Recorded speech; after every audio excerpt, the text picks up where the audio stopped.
And a lot of people are very confused about what's right or wrong at this point. And to make it kind of short here, I think the crypto space can be an incredibly valuable and freeing thing for the world, but only if it's used right. And we'll get into that. But I just want to say I totally understand that some people think this might be a very dangerous thing. I can agree with that. With cryptocurrency, I think there's been a real fear put out there of cryptocurrency, and there's always been this sort of sidetrack in human consciousness as by what's in it for me. Like I said, most people vote with their pockets. Most people I've found have looked at crypto and they've sort of gone, you know, how much money can I make out of crypto? They've not looked at what crypto could be used for. And at the moment, we've got a window that if everybody were to pull all their money out of the bank and put it into crypto wallets and run off that, we could actually gain control of the system. But while everyone's worried about making money and what's in it for me and what should I invest in and looking at it as something like a stock exchange and personal profit, they're missing the bigger picture of what it could be used for to completely circumvent and deactivate the banking system. But while they're all arguing about all this stuff and in this fear, the IoT is being built over the top, which is what the crypto people, a lot of the crypto people I hear have this dream in their head that we're moving into the world like the Jetsons or something, you know? But you know, everything's just going to be fantastic when it's all crypto. But they're not seeing the IoT and social crediting and all the stuff that's being built over the top, which in that world, it doesn't matter what currency you use as long as it's digital, because it isn't going to be the currency that determines your purchasing power, it's going to be your social profile. And if you can't buy an airline ticket because of a post you put on Facebook back in 1996, then it doesn't matter how much crypto you've got in your wallet. But people are missing the window that crypto is providing to actually deactivate the banking system and thereby deactivate the government. You see what I mean? That's the way I've looked at all this. It's all been misconstrued. There's all these agents that get in there and they infiltrate and they start arguments over details, and people don't see the bigger picture of what the crypto people have actually tried to do with cryptocurrency. And like I said, unfortunately, there's an element within the crypto world that still can't see the bigger picture, that are just focused on what this dream is that they've got, and they want to hold on to that. And they're going to be really shocked when that bubble bursts and social crediting is introduced into their country. But at the same time, you look at what we can do with this technology. What Luke brought to the table with what they're doing in China, with this coordinated protest and stuff. So what we can do with this blockchain stuff and these apps and all this stuff, what we can do with this smart technology if we use it sensibly. But at the moment, unfortunately, the world's run by criminals. So we've got a bit of a problem there. But like I said in the talk yesterday, what this whole movement is about is freedom. And it isn't even a truth movement. That is even a co-opted term that's been put in there, because what is the truth? The truth is subjective. The truth is we don't know what the truth is, because we don't have the freedom to find out. And it's establishing freedom, and crypto is providing this window for us to do that if we're sensible and we look at it from through the right set of eyes. Yeah, what I'd add to that is that the people who have been controlling the world for a long time control it through a few different means. They control it through information, which the internet has, everything's a double-edged sword. So in some ways, DARPA was involved in the internet, and Al Gore says he created the internet. That's hilarious. But even if they were involved, some of us have taken it and used it to spread information, and we're still doing that. You do that as well. And they're trying to shut us down, but there's always ways around it. The second way that they control most of the people on this earth is through the money system. And we can get into what money is or if it's good or bad. I think in general it's good, but just like anything, it can be used for good or bad. They've mostly been using it for very bad. They've been extorting most of the world and stealing most of the money for a long time and using it to blow up people, to regulate and to control people. The double-edged sword is we can also use it for good. And what you said, Max, and I totally agree, is we do have this window right now. But what it's going to take is for people to start really using crypto, and that's a whole other topic that it'd take a long time to talk about, not just Bitcoin, but things like Monero. If enough people truly want freedom, we can take away their power. And we won't actually have power, but we'll take away their power. If there wasn't crypto, if crypto did not exist, and this is 2019, I'd already be living in a forest. I'd probably be a lot more like Mark Passio. I'd be like, I'm just going off the grid. But I see there's an opportunity. Unfortunately, a lot of people still don't know what's going on. But there is enough of us now that if we start to use these things, we can take away all their power. Because you talk about the social credit system and all that. The biggest problem with anything is government. So if there is a government, which is a criminal organization, and they can use these things, they can really enslave us even more. However, if we really realize our own power and start to use systems outside of their systems, we can take away a lot of their power. Yeah, I absolutely agree with that. So that's the answer to the first question. How about that for the first question? Give them guys a round of applause. That was fucking amazing. You got one? All right, I guess my second question is, so that was sort of like a look at the macrocosmic problem that we're facing in the world, externalities. Now let's take a look at the microcosm, or the internalities of what we deal with in this situation, and how our internal states need to function, change, improve, grow to maintain to create a utopia within our own personal lives. What can you guys touch on as far as your personal developments and how you've been able to use that to create a more free life for yourself and maybe your friends and family? Easy questions. Well, I would say that I think we all create our own reality. And so as kind of an interesting thing is that many of the times that we're talking about all these problems, we're actually pretty good.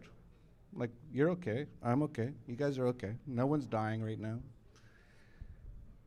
Like, I think we kind of focus, whatever we focus on, we actually create.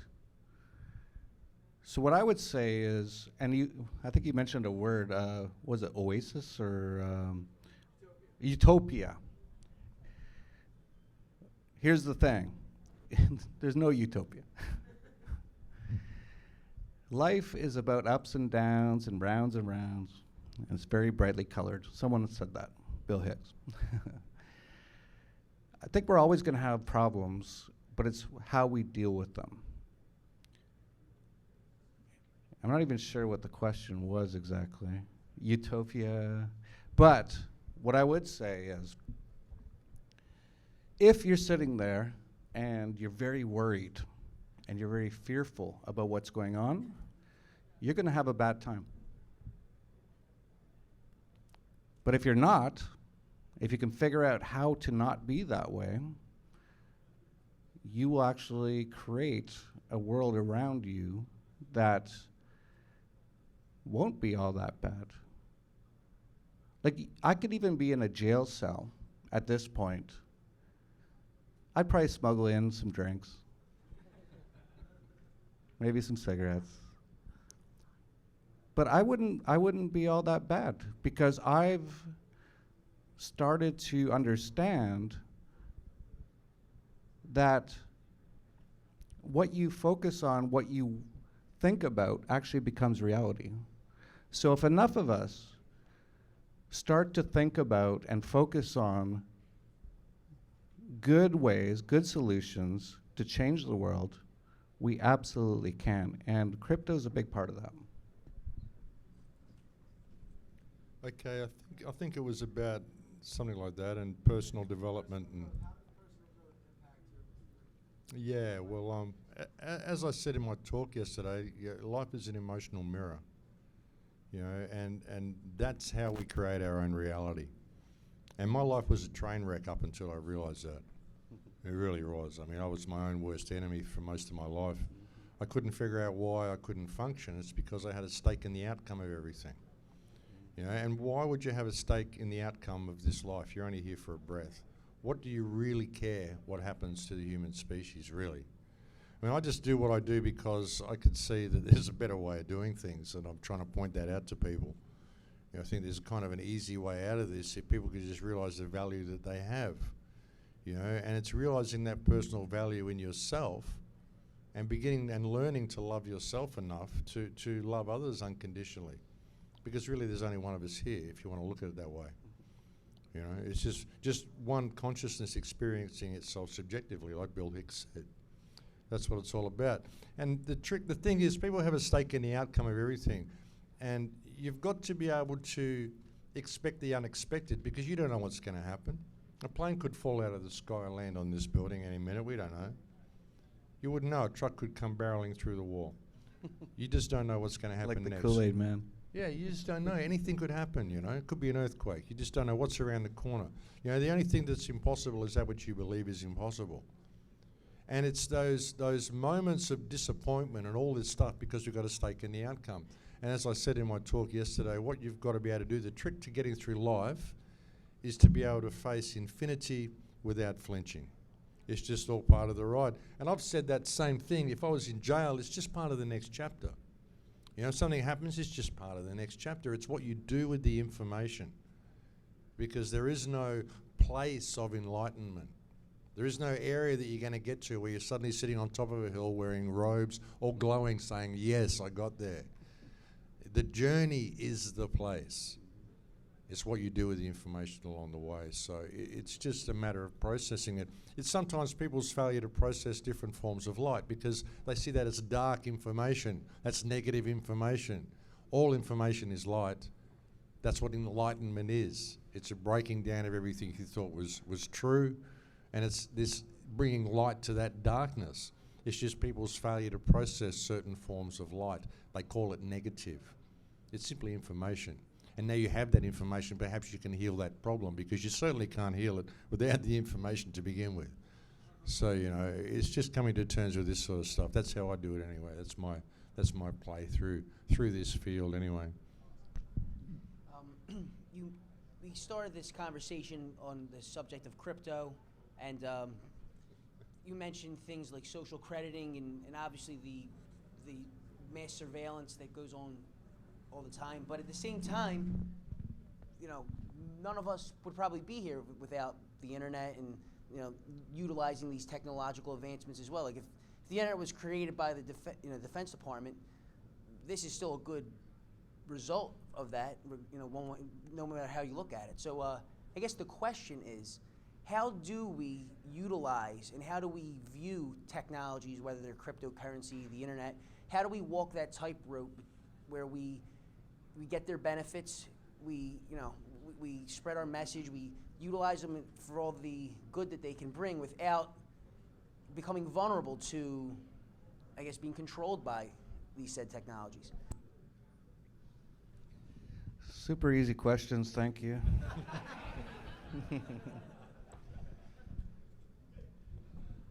Well, sort of like what I said, though, is everything's a double-edged sword.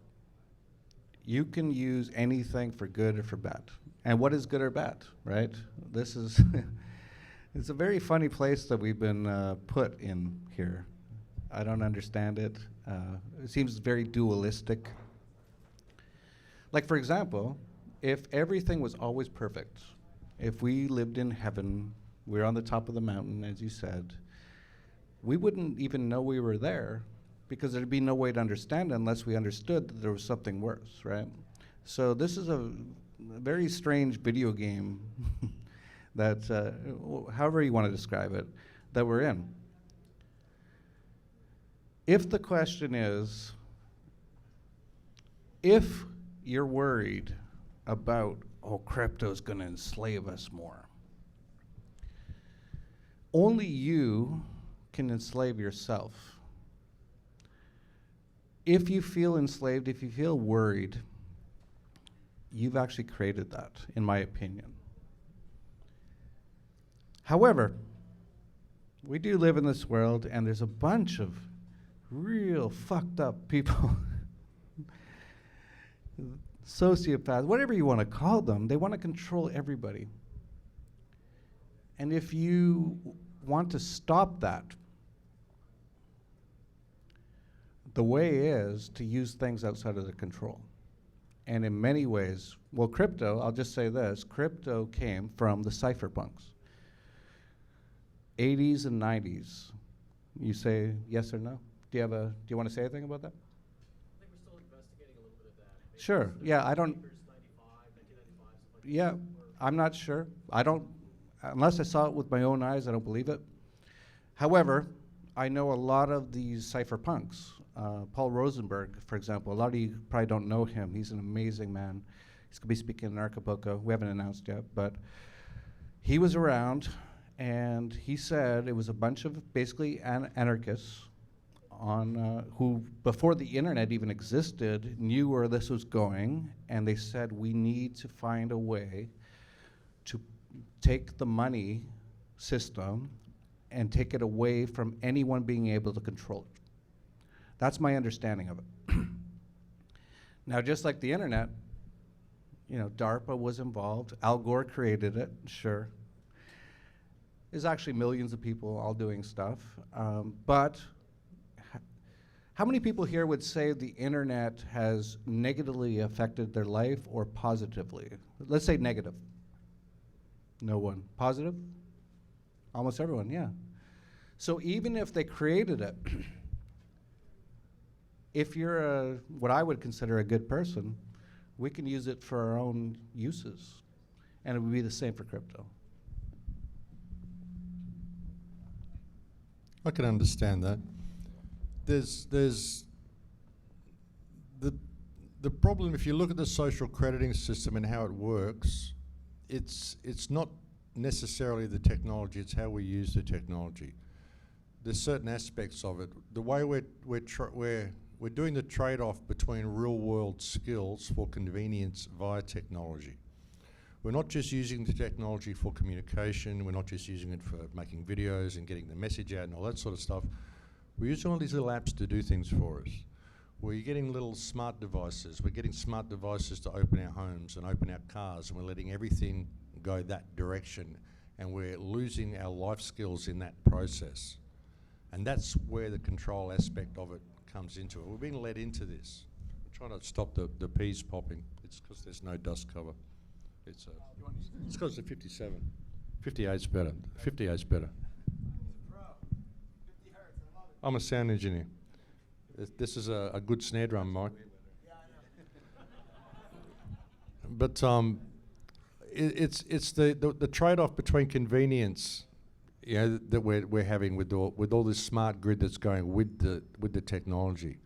You know, it's our willingness to give our general life skills away to the technology that is the problem, and that's how it controls us. Because once it gets to the point that, you know, you've got a smart lock on your car, and people can't even find their way around their own cities anymore without a GPS and without a little map and without all this stuff, you know, and it's all getting moved onto the phone, and then the phone, all your license will be moved onto your phone eventually. So when the cops pull you over for a random breath test, they won't ask to see your license and registration, they'll ask to see your phone. And your phone will have your entire social profile on it. They'll know whether you're a person of interest or not. And the reason that's happening is because we're trading off all our life skills for all this technology, and everyone's glued to these devices. You know, you could still use the crypto, you can still use the internet. The internet's had a positive effect on my life. I wouldn't be here speaking to you without the internet. But it's also, I've seen it, you know, when you look at where it comes from, DARPA and CERN, you know, the original application of it was a military application. What is the internet? The international net. What is the World Wide Web? What do you do with the net? What do you do with the web? You catch things. Why did they make 9/11 so obvious? Why did they start the truth movement? Why do they let us do what we do?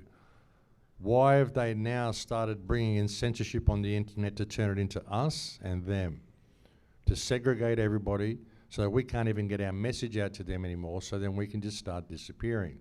And this is happening again because of the way people are giving away their general life skills for these phone apps that are doing all this stuff. And even with the social crediting system, the way it works in China, the way they bring it in Darwin and Australia, is they track what apps you're using and where you're using them.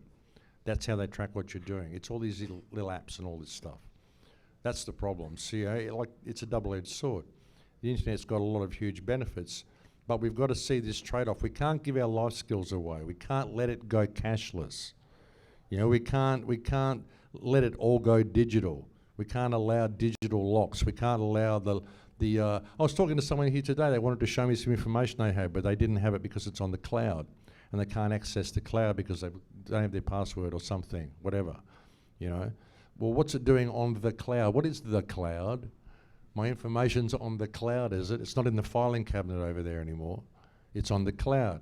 And if I don't do what I'm told, I get locked out of access to the cloud because I've done the trade-off and put it all through these apps. Right? I don't keep it in the filing cabinet anymore. So that's where the problem is. So that's how we use the tech, by just being aware of what we're using the tech for and what aspects of the tech we're using. And this is supposed to be a communication system, not a mass convenience system where we can just ask Alexa to deliver the next case of beer and a hookah, you know. This is what we've become, for God's sake, you know. That's what it's all about. Just give me my TV and my hooker and my case of beer, it's all good. It'll go away. The news will tell me Max will fix the world, I'll hold his coat and I'll get the newsletter that it's safe to go outside now. Jeff's saved the world, he's introduced crypto, it's all good. I can go back to my fucking slave job and do the same things I was doing every fucking day, because the world's changed now. I never did anything about it. I can still use the tech, you know. And it's dopamine addiction, folks, is how they've done it. It's dopamine addiction, because every time you click an icon, it's a little dopamine release. I know people, they're just scared to put their phones down. And that's how they're leading you into it. They make it convenient, and then they get to the point where they say, okay, well, if you don't do what you're told, we're going to cut you out of this, and you won't be able to access your bank account or your house or your car or a train ticket or a plane ticket or anything, because you were using all of this stuff rather than looking at the map and going there and finding your way yourself and doing all this stuff yourself, you know? So we've got to look at it, folks. It's a fine line how we're being led into this path. So it's just awareness of what. I don't own a smartphone, by the way. I don't own a smartphone. I don't own a credit card. I'm 62 years old, and I seem to get through pretty okay. So, yeah. All right. Well, I think now's a good time to open it up to you guys. Does anybody have any questions they want to ask the two gentlemen? All right. We got Chuck over here. You got a wireless mic coming to you. And here you go, Max. Vocal mic. Can I get the white wine, by the way? What do you want, the white light? White wine. White wine. You guys hear me all right? Yeah. All right. What are the most exciting projects that you guys are seeing right now that's addressing these problems that you're bringing up? What do you see? I'm seeing a lot of action in the 5G front. In Australia, I am anyway. I'm seeing a lot of on-the-ground action. 5G and the rollout of the smart grid. People are seeing that it's the health aspects of it. They're seeing the social crediting aspects of it. The problem with 5G is it's a targeted wave. You know, with 4G, it's like the G is generation as well, and you know, with 4G it's just an ambient wave. But with 5G, it's like you make a phone call, bang, wave goes directly to you. So you're targeted. And when you look at DARPA technology and active denial systems and military-grade technology, you know, this is a weapons system.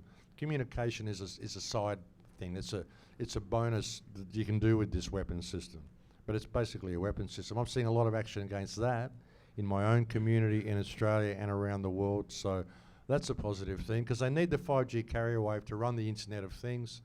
And the Internet of Things will be checkmate if they manage to put the Internet of Things in place and get 5G up and running everywhere, that will be checkmate for the crypto world. Because like I said, it won't matter what the currency is if it's, as long as it's digital, that's all they need. So we've got a window here, and we really need to embrace this window.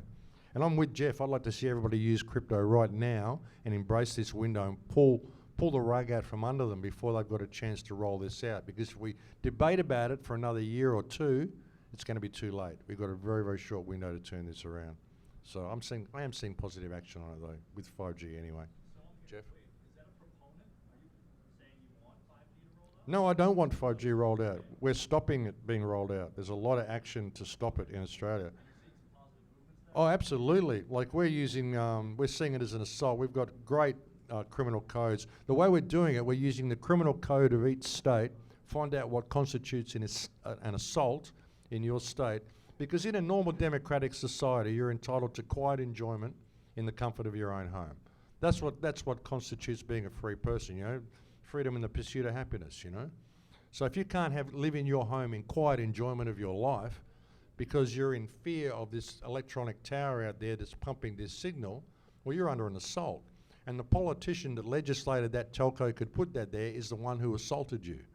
And this is the approach we've been taking, telling the politicians that it's not just going to be the telco, it's going to be you personally who signed off on the legislation allowing this to happen, who will be liable for an assault. And here's a barrister to back up what I just said. And the barrister's going, actually, he's right, and you're fucked. And the politicians are going, well, we'll just deny that application for the telco. And they're stopping the rollout. I mean, they're really pushing. Telstra is still pushing to do it, but you know, we're pushing back, and there's a big movement to stop it. So, Yeah, I believe that there's definitely a nefarious force here that is trying to kill most people. that's comforting. Just break it to them gently. It's happening. Just break it However, to them gently, you know. Well, you got to say what's happening, right? And you know, you look at Georgia Guidestones, reduce the world population by 95%. Vaccines, fluoridization, chemtrails, taking away the nutrition, big pharma. It's obvious. But we don't have to be a part of that. You know, in some ways, I have to say, well, I have two things to say. One is, if you thought I was going to argue with Max, you're wrong. Max is totally right on everything he said. I might have some different viewpoints on maybe how we can use these technologies to do different things, but in general, I've almost come to the point where if there was a bar and some cute girls in the forest, I would just go live in the forest at this point. Yeah. And I say that because I've started to realize that all these external things, and actually I'm just joking about the bar and the cute girl, well, the bar. But all these external things can never make you completely happy like you can actually do to yourself. So as much as, for some reason, we're here on this prison planet, as Alex Jones might say, and as Max talks about all the time, and he's right, we can still be pretty good. If there's anything that they can ever take away from you, then you've already lost. What I've learned in the last few years is if you just understand, that's a funny word, by the way. That's what the police always say. They go, do you understand? It's actually a magic trick. They say, do you stand under me? And if you say yes, then you go to the rape camps. And if you say no, you don't. But what I've started to understand is the most happiness, the best things actually are not anything external. However, we do live in a place and we care about a lot of people, and I do. I care about a lot of people. and I don't understand why we're here, but we can totally fuck this system up. We can. It's not even that hard. Just hit like on some videos some fucking times, man. Like really, it's human action. As Mises said, there's not enough people actually doing something. And it could be just hitting like on a video. How many likes do you get on yours? Like probably like 10%, 5% of the viewers? Yeah, so what are the rest of the 90% doing? They won't even hit like. Well, they just decided how they want the world to be. Everyone has power. Everyone. So if you want this place to be good, it's as easy as clicking like, getting involved, speaking out. And if we don't, it's not going to be so good. Awesome. Do we have another question from the audience? Hey. I actually want to slightly push back on something that you said, Jeff. And by push back, I just want to examine it. You made the statement that you believe, and I think a lot of people who here also believe, that there's some sort of nefarious force that's, trying to do harm to humanity. I personally am conflicted, and I go back and forth in my beliefs in this, and whether that nefarious force is some sort of globalist, Illuminati, conspiracy, whatever you want to call it, or if it's human nature. I mean, it's very, you name some things like, that from Big Pharma or whatever that seem to be evidence of that, and that could be, but it could also be evidence of just the selfishness and, non-compassion of man to his fellow man. So, I don't know, how do you, I just wanted to justify that point, or maybe just examine it a little bit, because it's kind of, I don't know, you can kind of draw answers from things sometimes. Not you, just we all can. And I want to make sure that sometimes our echo chambers kind of take certain things as a matter of fact without maybe discussing them a little further. So, is that too convoluted of a question? A little bit? So many easy questions. Thank you so much. What is the meaning of life? 42. You want to answer this? Do you have any? Well, I think I kind of just said it, right? My belief at this moment in time, and I could be crazy as hell, is we make of this world what we want to make of this world. And you mentioned the dark side and the light side. In my opinion, this whole Satan and God sort of thing, I think Satan's sort of the ego, and God is sort of realizing you're not just this vessel. I could be totally wrong. We might all end up in concentration camps in like 2 years. But if I'm there, I'll be okay. I think for some reason, let's think about this, right? I'll just mention this. If you were an incredibly intelligent being, like a god or a creator of something, that could create entire worlds, what would you do? I'd probably create something like this, with all the bad guys, all the good guys, you got all your internal struggles, you're all fucked up. And if you look at every single person here has a movie, it's called Your Life. And if you watch it all, and it's like really well directed, it would be such an awesome movie. There's no one here, I'm sure. Has anyone not have anything fucked up happen to them? Yeah. My belief, and I could be crazy as hell, is we're all here to sort of create a movie. But, as I always say, if I'm in this movie, I want to take down those bad guys really bad. Really bad. Yeah, like is there a nefarious force or is it us? Is the issue? You know, I mean, a lot of it is us, but a lot of it is due to programming. You can't look at the complexity of the system and not realise that there's something behind it that's been there for a very long time, that's put a certain plan into motion, and all they had to really do was interject the economic system. And it really, when you look at it, I mean, you can get religious about it if you want to, but I can look at all of that as allegorical as well, like I was talking about in my talk with the scrying mirrors and all that sort of stuff. You know, the metaphorical biting of the apple. As soon as you need that information, why do you need it? Why do you need to know all this stuff that you think you need to know? What do you need to know what the stars are made of for? Just to enjoy the stars. What do you need to know how old the tree is? You know, we chop it down so we can measure the rings. Well, now you don't have the tree to sit under. Why didn't you just enjoy the freaking tree? You know?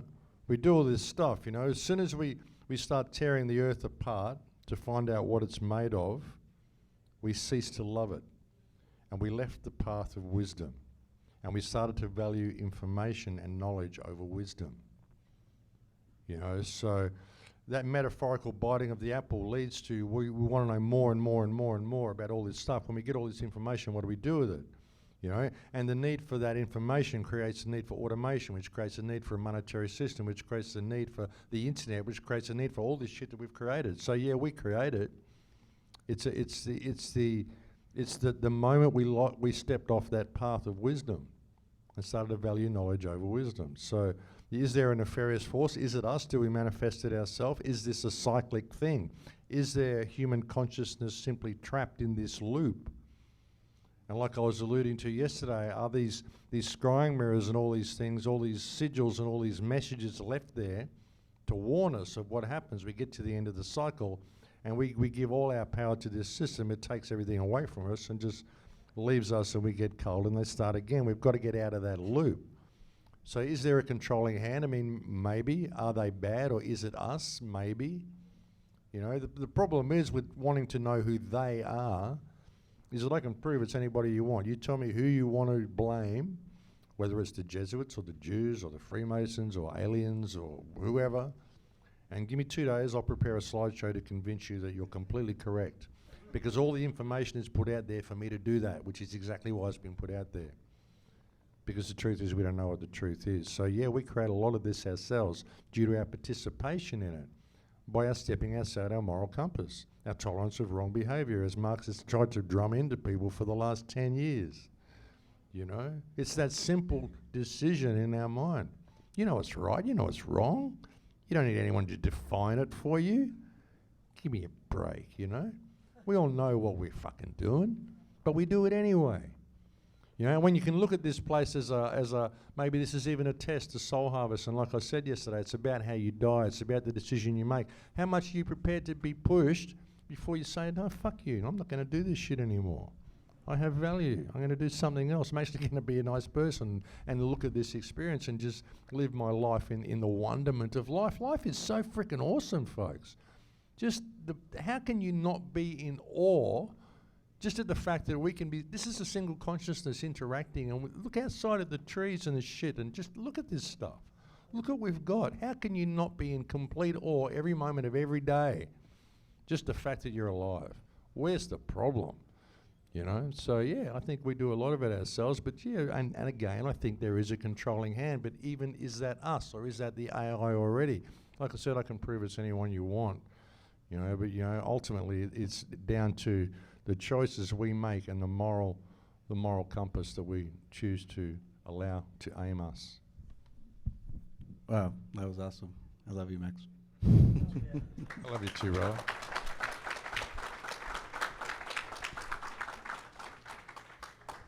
Looks like we have another question in the audience.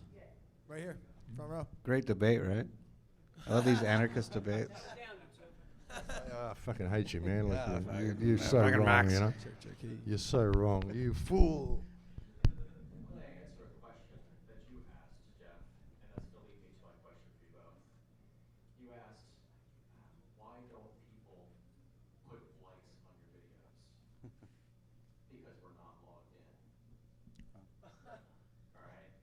There's a lot of people that are scared to speak the truth.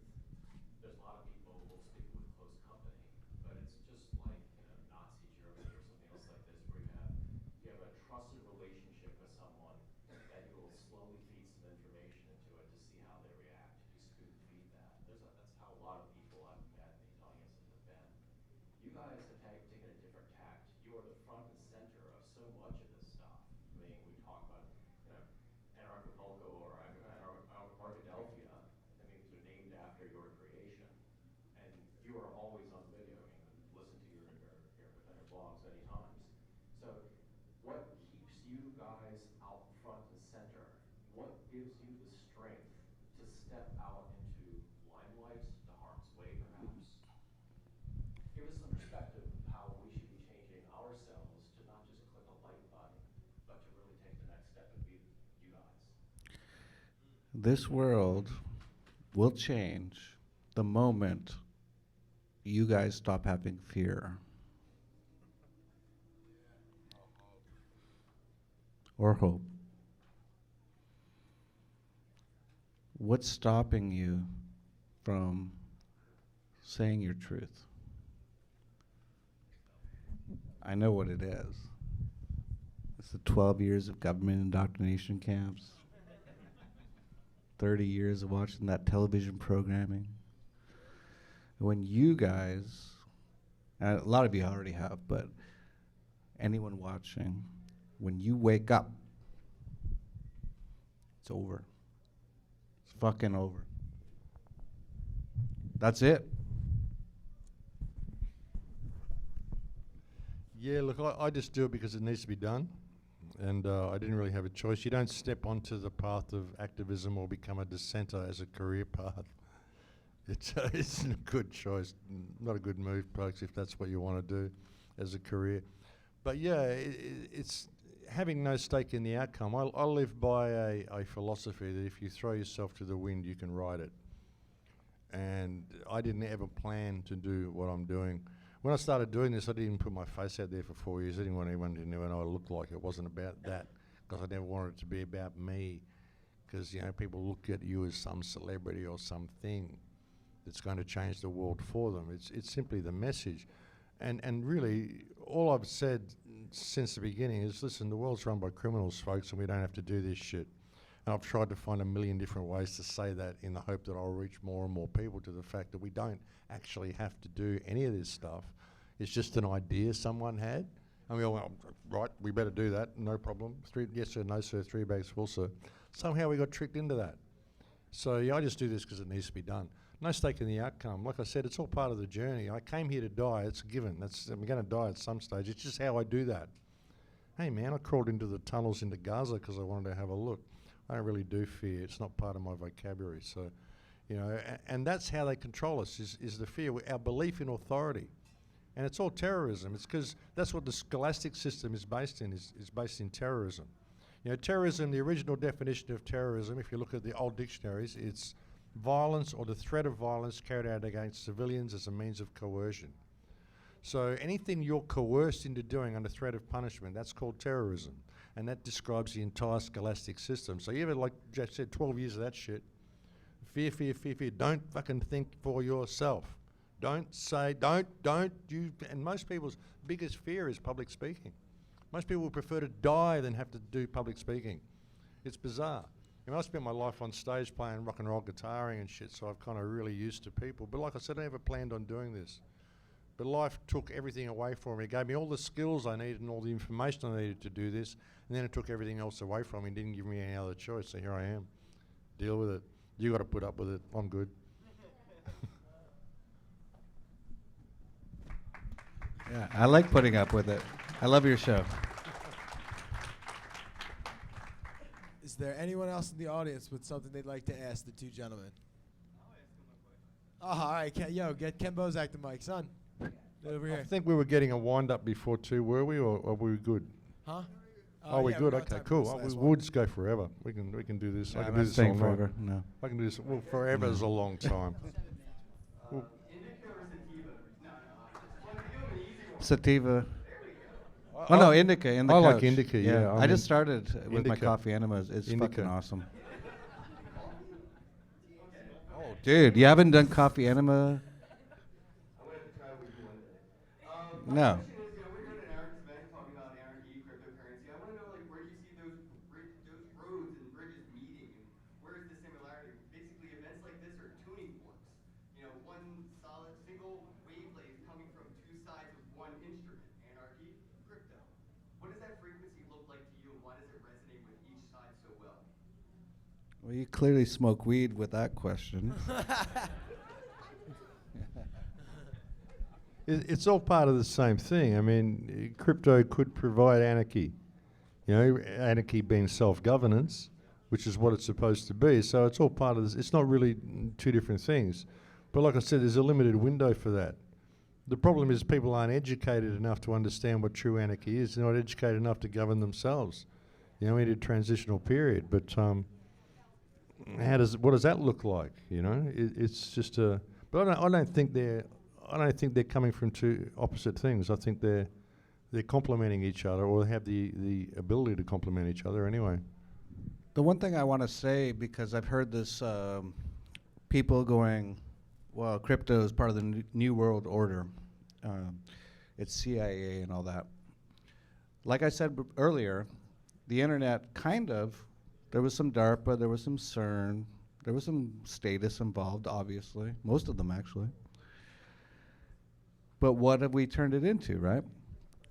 And it's the same with crypto. And actually, Bitcoin has been a bit co-opted. This is a battle. Like, maybe I create it in my own mind, but I'm in a war, but we're also creating other things. And I would say again, Monero, whatever they do, it's like almost, this is life, right? It's like they go so extreme, we'll go so extreme. But anyone who says that crypto in general is a completely statist, collectivist, satanic thing doesn't know crypto. Just like everyone put up their hands when I said if the internet has helped your life. It's totally helped my life. Well, I'm not sure if it's helped my life, but it makes my life more convenient. Truly, the only thing that helps my life is I see my dogs, I see their beautiful eyes, I see my daughter, my wife, good people like Max.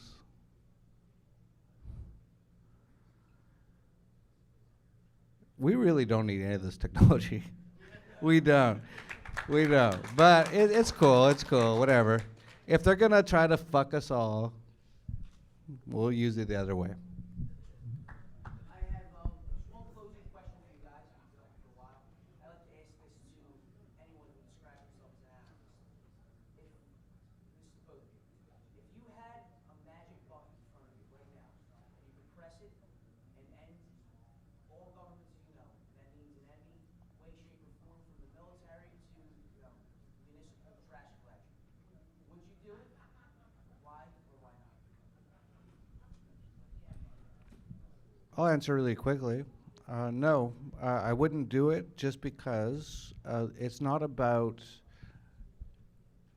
Because a lot of those things you said, trash collection. That's funny, like even roads. It's so funny when people go, "What about the roads? If we get rid of government?" It's like, do they disappear? Do they just go away? It's a conscious thing, and we could, if there was a button right there. Donald Trump, Barack Obama, Jeffrey Epstein, Donald Rumsfeld, Dick Cheney, I wouldn't do it. Because I'm not violent. But we just blow them up. If not enough people wake up, they'll just create another one. It's about awakening people to what's really going on. That's the funny thing about anarchy. We're all anarchists here. We're at Anarcho-Delphia. Most of your people on the street think we want to throw Molotov cocktails and kill people. We believe in peace and love. We will never. And I know the sort of anarchist movement, so to speak, like the punk movement, they're like, burn it down, burn it down. Yeah, burn it down, but they'll just rebuild it again. We have to enlighten people. So no, I wouldn't press the button. I would never enforce anything on anyone. Press the button. Yeah, I agree. I wouldn't press the button either because unfortunately, a lot of people aren't ready for self-governance. They're simply not educated enough or competent enough to govern themselves. And the thing with government is just an idea. It isn't real. It only exists in books. The government is a building where people go and they do what it says in the books. People think, oh, the government's coming to get me, or the town hall's going to get up and march over and eat your house. It doesn't exist. It's just an idea. It's a concept. And the moment people understand it's just a concept, it disappears. It only has that power because we give it that power. So, while people out there believe that they need someone to tell them what to do, we need them, that they're not capable of governing themselves. That's the thing. Government is simply racketeering. But like you said, people say, well, what about the roads, or what about the garbage? The government didn't build the roads. You don't see politicians out there building roads. They just don't do that shit. Those roads were built by companies, and they were already doing that shit. Then the government said, hey, look what you guys are doing. You got to give us a cut, and you got to build it our way. And everybody who uses it has got to give us a cut for using it. It's classic racketeering. That's all it is. It's racketeering. They go and co-opt all the stuff that we do for society, and they say, okay, we're going to dictate how you do all this shit that you do, and you've all got to give me a cut for doing it, and then all you people who use all the stuff they built, they've got to pay me some taxes for using the stuff that you've built, because I'm the government, okay? You voted for me, and you're doing things my way now. It's racketeering. And if you don't do it, I'm going to send Jeff around to put you in a cage, and you can pay protection money to, I'm not to going to this do that. guy. What are you talking about? This guy, the taxes, he's a tax collector. He's going to go and you pay protection money to him, so I don't send Jeff around to put you in a cage. That's me being government. That's all it fucking is, folks. It's racketeering. And we need people to wake up to that simple fact that that's what government is. And what we've got here, and what they do is they play everybody off against each other and all the countries off against each other. We think that they're all it's all one group. It's all one big crime family, multinational, multi-generational criminal cabal masquerading as different governments. And the guys from Iran and the guys from America say, we're going to war now, letting you all know we're going to war now, so you guys are going to go and bomb you guys. Now we're not at war now, we'll shake hands. Now you can all go and rebuild all your countries again. It's a fucking scam. The whole thing's one big scam. It's racketeering just to keep everybody in line while they bring in this little smart system and move us all into this whole AI grid they want to do. So, no, I wouldn't do it, because the whole thing's a fiction. There is no button that you can press to make people just go, oh shit, I don't have to do this anymore. I've just realized, who the fuck are you people? Someone comes and tells you to walk between the lines, no problem, but just for a moment, who the fuck are you? We never asked that. So, yeah. Ladies and gentlemen, Jeff Berwick and Max Igan.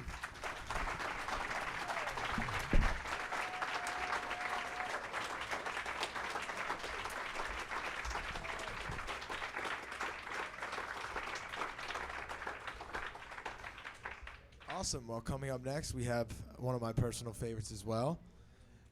She is one of the best in the field of independent media. She was involved in the anti-media block for a long time, and now she's branching out on her own, and couldn't be more excited. Carey Wedler.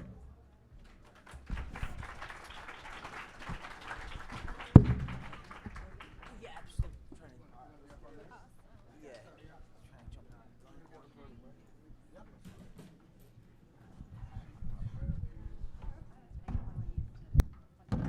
Trying to jump on.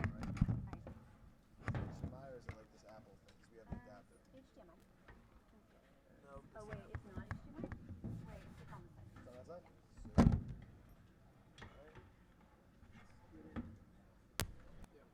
I love this. I already love. I'm gonna cry. It's in the title. It's awesome. All right, project it. Huh? Where's the,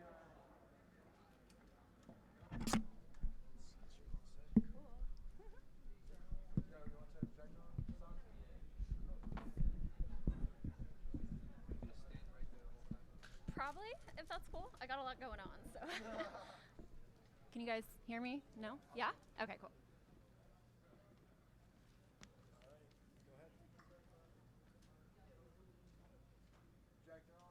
Does it work?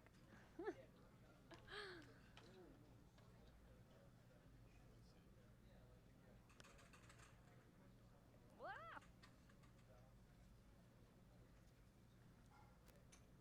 Oh my god. Hold on. Is that like centered?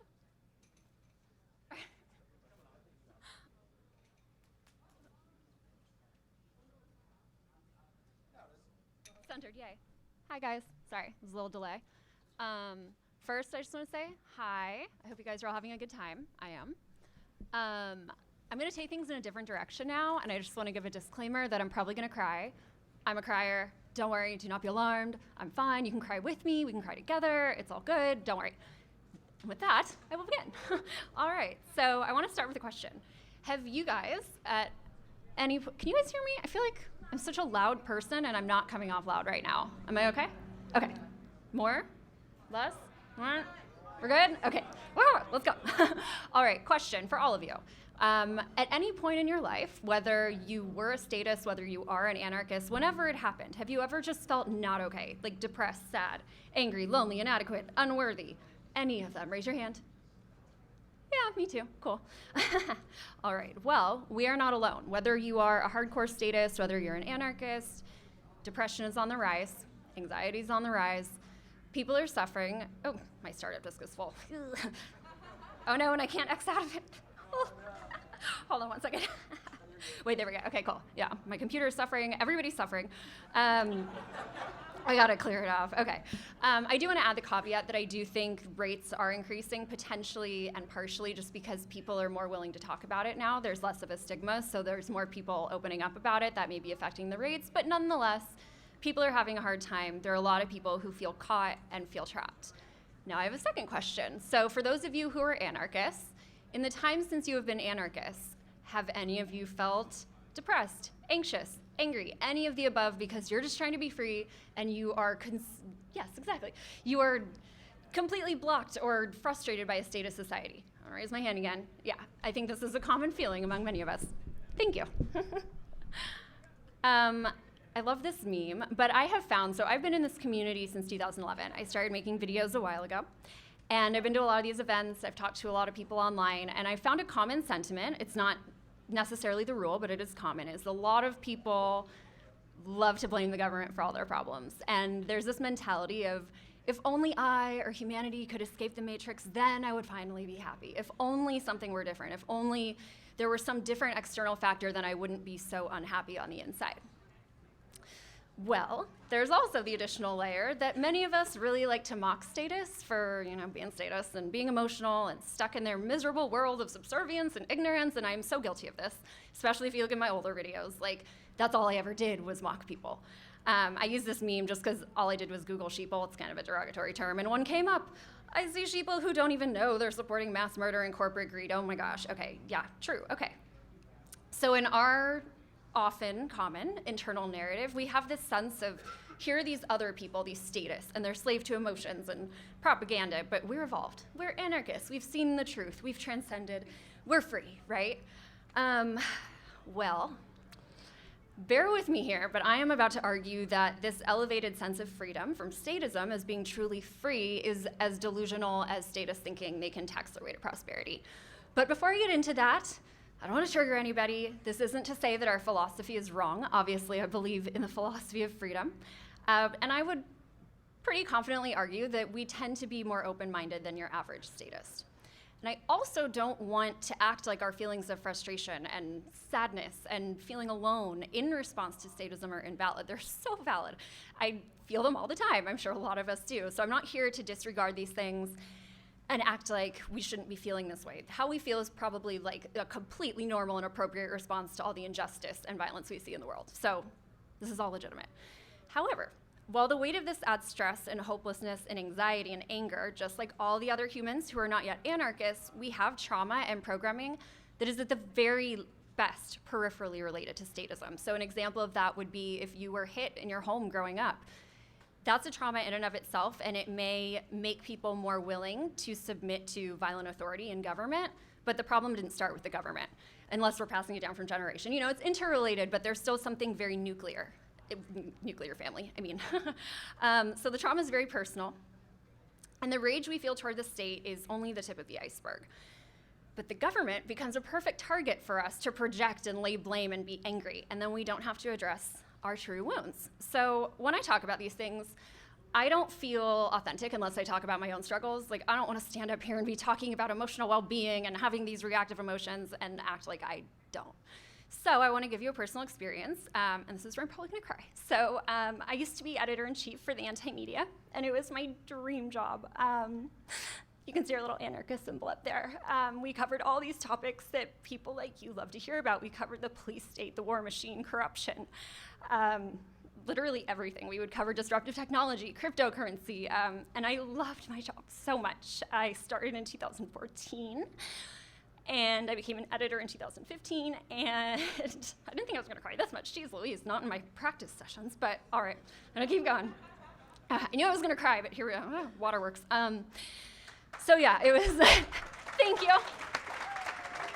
Thank you. It was a challenge as people, when we're involved in this and we're entrenched in all these stories, it's heavy, it can be a struggle, but even in all my gratitude meditations that I do, having Anti-Media and being able to work with this organization was always something I was so grateful for. However, as some of you know, last year, we talked about it a little bit yesterday, the purge happened. Whoa. On October 12th, and on October 12th, it was a Thursday in the morning, our founder, Nick Burnaby, got this top notice from Facebook saying our page of over 2 million followers had been unpublished. And then a little bit later in the day, this notice, this is my favorite notice ever. Like, I didn't think I would like anything about being banned, but I got this notice from Twitter, and it says, you've been suspended for violating the Twitter rules, specifically for nothing. There is no answer there. And when I appealed and they denied it, the answer was even more ridiculous. I didn't include that screenshot. It's safe to say, obviously, Anti-Media was also banned from Twitter. It wasn't just me. Our creative executive was banned. Our Twitter operator was banned. She got her page back when the LA Times did a story on it, but we did not. So we're still banned. And how did that make me feel? I have to get into this, because it's a key part of what I want to talk about today. So I listed them so I didn't forget, as if I would forget how I feel. But felt powerless, silenced, demoralized, disheartened, hopeless, insignificant, frustrated. This is what I've been going through the last year. And on top of that, I've been experiencing what the Buddhists call the second arrow. So I'm already struggling. I already have these emotions that are difficult to deal with. And on top of that, I'm like, oh my God, Carey, why are you being like this? Like, you should be stronger. You should fight back harder. Should be inspiration to, not let up. But that's not how I feel. So I have been struggling with it. And I want to be open about that. I haven't really talked about it outside of like, man, this sucks. But it has had a big effect on me. However, this is what I want to get to. I'm just going to read it, because I don't want to, cry and lose my train of thought. These emotions are all pretty much exactly what I would expect someone in my situation to feel. This is a normal reaction. But what if the intensity of my reactivity around being banned was particularly raw and delicate, because the entire experience triggered much deeper wiring in me, which I like to call conditioning, just the way we've been conditioned in our lives that have nothing to do with the state. It could have to do with the state, but that's not what I'm talking about. So it was almost like deja vu. So I have had other experiences in my life. I'm not going to get too far into them. I've talked about them briefly in other speeches and other videos, but I am a child of divorce, like many people. It was a particularly turbulent one. I got caught in the middle at the same time, like 3 of my grandparents died, my dog died, like it was a rough time. But what did that experience leave me feeling? Powerless, silenced, demoralized, disheartened, hopeless, insignificant, frustrated, and embarrassed by these reactions. And I would guess, I can't speak for anyone, but I would guess that when any one of us encounters something in our lives that's triggering, that hurts, that causes immense suffering, it's not the first time we felt it. It's probably a very familiar feeling, even if we're not tapped into where exactly it came from. And I also want to say, I'm not special. I am not the only person who's ever felt this way. Maybe other people have not had my exact experience, but the feelings I've been feeling are common among humanity. I'm not alone. And it's also the case that me struggling with Anti-Media, before really trying to go inward and think about what else was underneath, there's an unconscious, or many are unconscious of the root of the pain, and they're reacting only to the tip of the iceberg. And what is the consequence of that? First, I want to talk about the consequences with statism. So if you look at the political realm, especially in America, really anywhere, there's so much blame and anger and reactivity and contempt. And that makes it really easy for people to dehumanize their fellow humans. When they're caught in their own trap and they're so consumed with their own suffering, how could they possibly look out at others who disagree with them or who seem like a threat and not dehumanize them and not disconnect? This is a picture of a rally or a protest in Washington, D.C. that Ford Fisher of News to Share documented. The video is actually quite disturbing. It's just an anti-Trump protester with a Trump supporter, and they are just going at each other, and you can really feel the hatred. There's so much reactivity. Like, you can see it in their faces. If you watch the video, oh my gosh, it's on his channel. I try not to watch those things, but it's like I couldn't look away. I was like, this is where we are. And I know not everyone is this extreme, but it's really bubbling up. And this brings me to a quote from one of my favorite meditation teachers. She's a former therapist. She's a Buddhist. And I'm just going to get into it. It's called Unreal Othering. So Tara Brach says, in moments that we find ourselves stuck in reactivity or in some conflict or division, we create what I call an unreal other. Rather than a living, feeling being with wants, needs, and fears, another person has become an idea in our mind and is not subjectively alive or real to us. They're two-dimensional and flat. The more stressed we get, the less real they become. We are the protagonist of our own story, and the other is like a puppet or a pawn. We begin to see them as something that can help us, hurt us, or is simply irrelevant.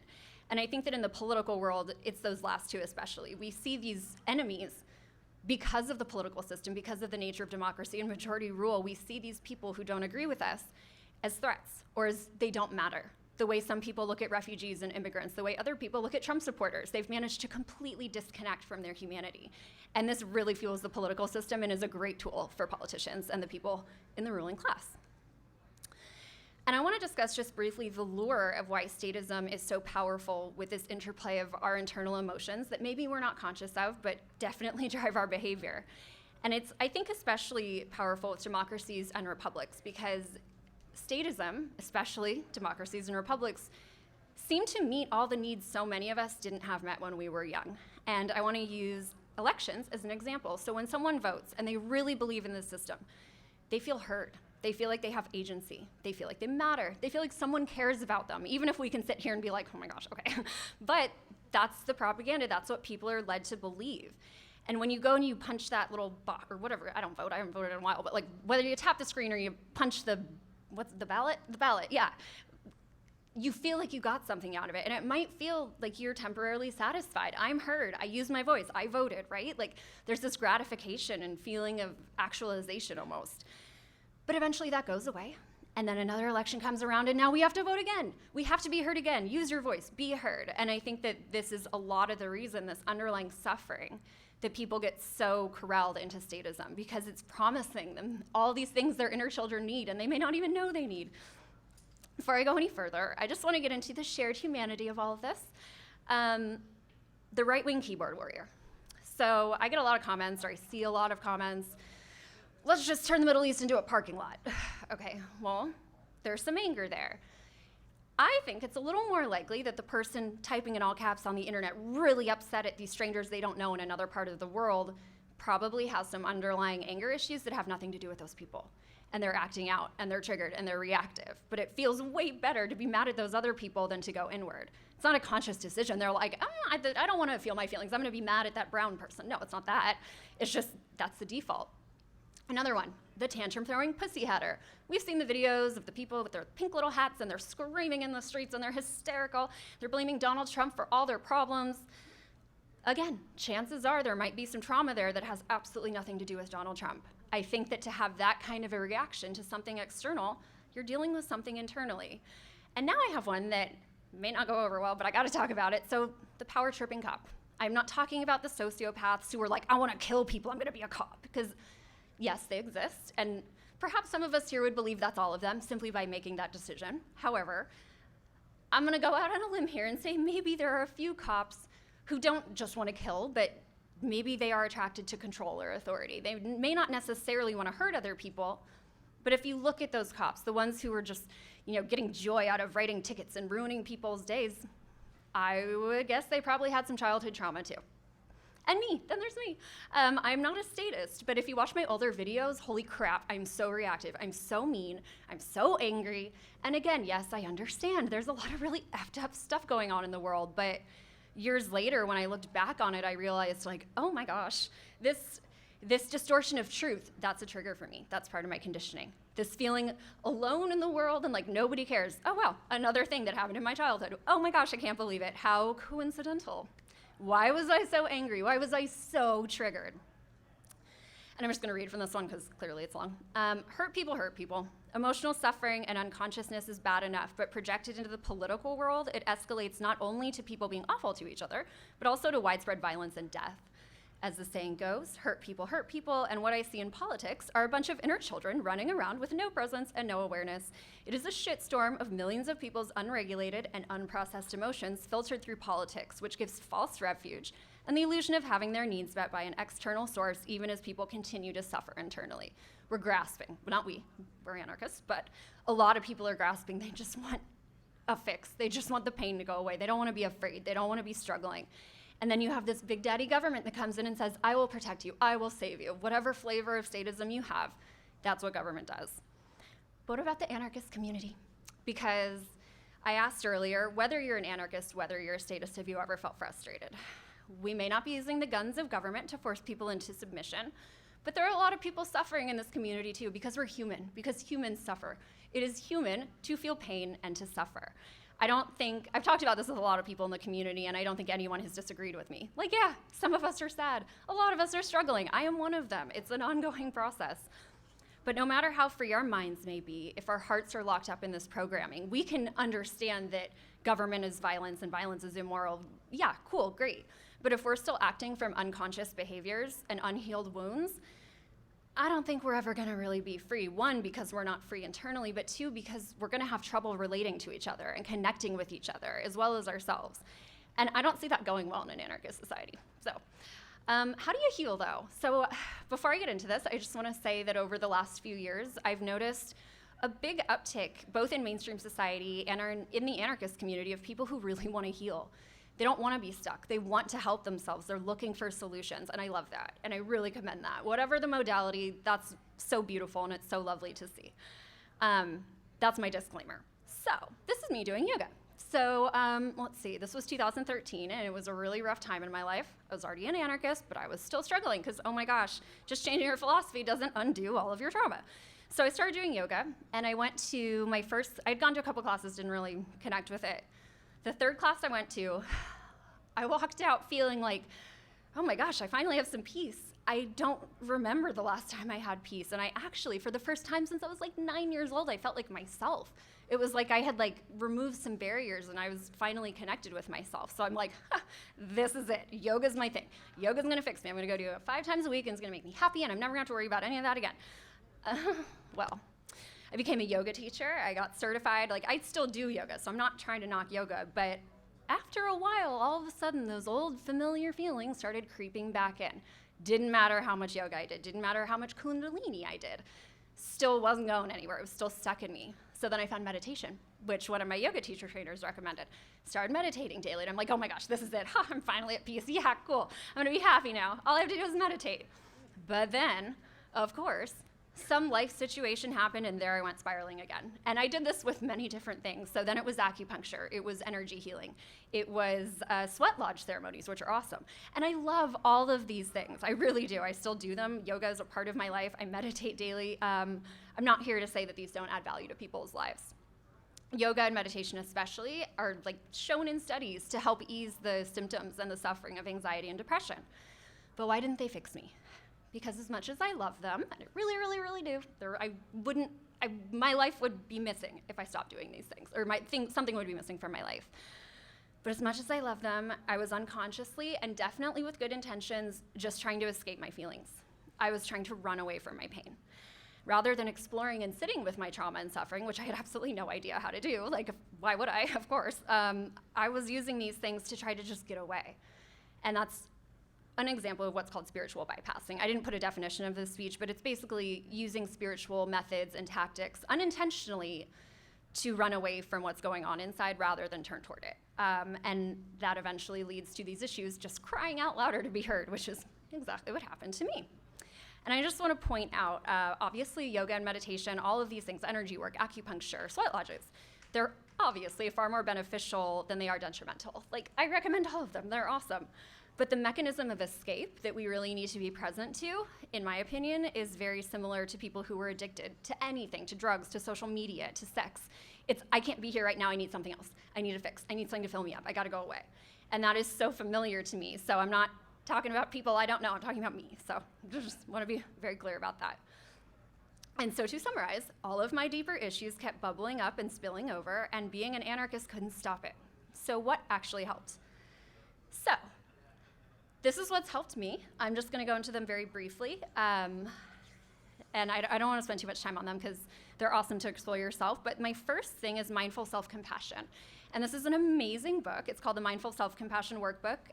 You can write in it. There's exercises. It's like $15 on Amazon.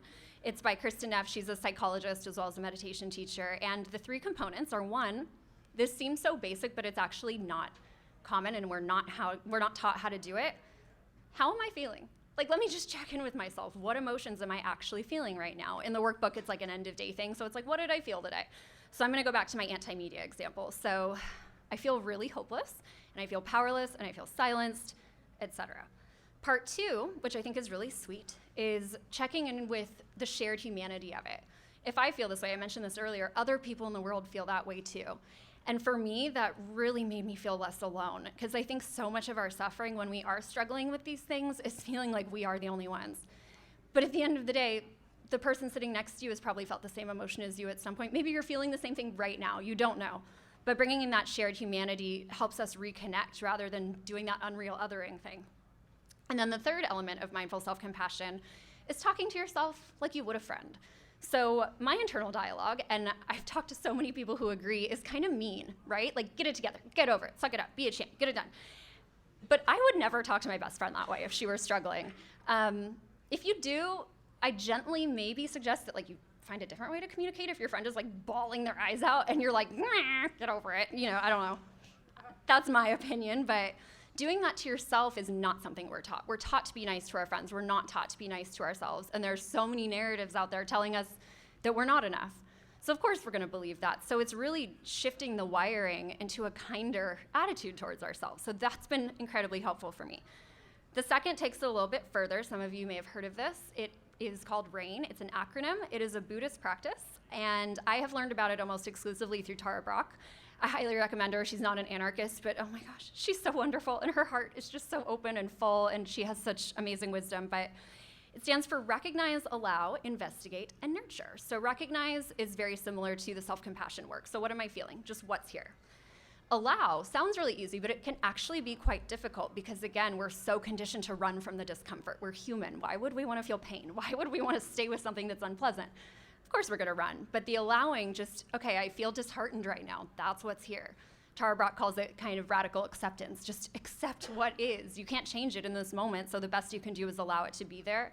And in doing so, you create a little bit of space so you're not lost in this tumultuous storm of emotion, which, believe me, I've been there all the time. But when I do this practice, it allows me to take a step back. The next one is investigate, which sounds really serious, but it's kind of fun. So it becomes, where do I feel this in my body? I almost always feel it in my heart, but you could feel it in your solar plexus. You could feel it in your throat. But it's not just locating it.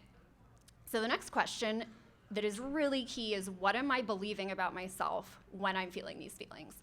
So for me, when I feel lost and disheartened and powerless, underneath that, I'll be totally real, it's I'm not enough. I'm not good enough. Why can't I be better? Why can't I overcome this? And that's a really core belief for me. And that's a tough one to be with. It's ugh, my entire self is not enough. Oh crap, well that's a lot to deal with. And it's not just the state that causes that. And in that investigation, you then learn, well, how can I be with this? How can I be with this feeling that's so difficult? What does it need? And often for me, this comes back to inner child stuff, which I'm a huge proponent of and I love. But in that moment, I'm needing, first of all, I need to know it's okay that I feel this way. Not everything's okay, it's fine, because that can be kind of dismissive as somebody who's really struggling, but you're allowed to feel this. Of course you feel this way. You're struggling with some really tough stuff. But it's not just that. It could be, I just need to know, and I'm talking to myself here, it gets kind of meta, I'm talking to my inner children and my heart, but what else could I offer? You just need me to be with you. You need to know that you're enough as you are. And sometimes it's tough to even believe myself when I'm trying to give myself the support, but even just putting my hand on my heart is an act of love. It's an act of being there for myself. So once you figure that out, you nurture it and you sit with it. And I have found, I've done this practice probably 150 times in the last year, because I'm just oh, I'm feeling it again. Oh no, I gotta get into it. Fine, avoid it as much as I can. And then sometimes you just gotta go with it.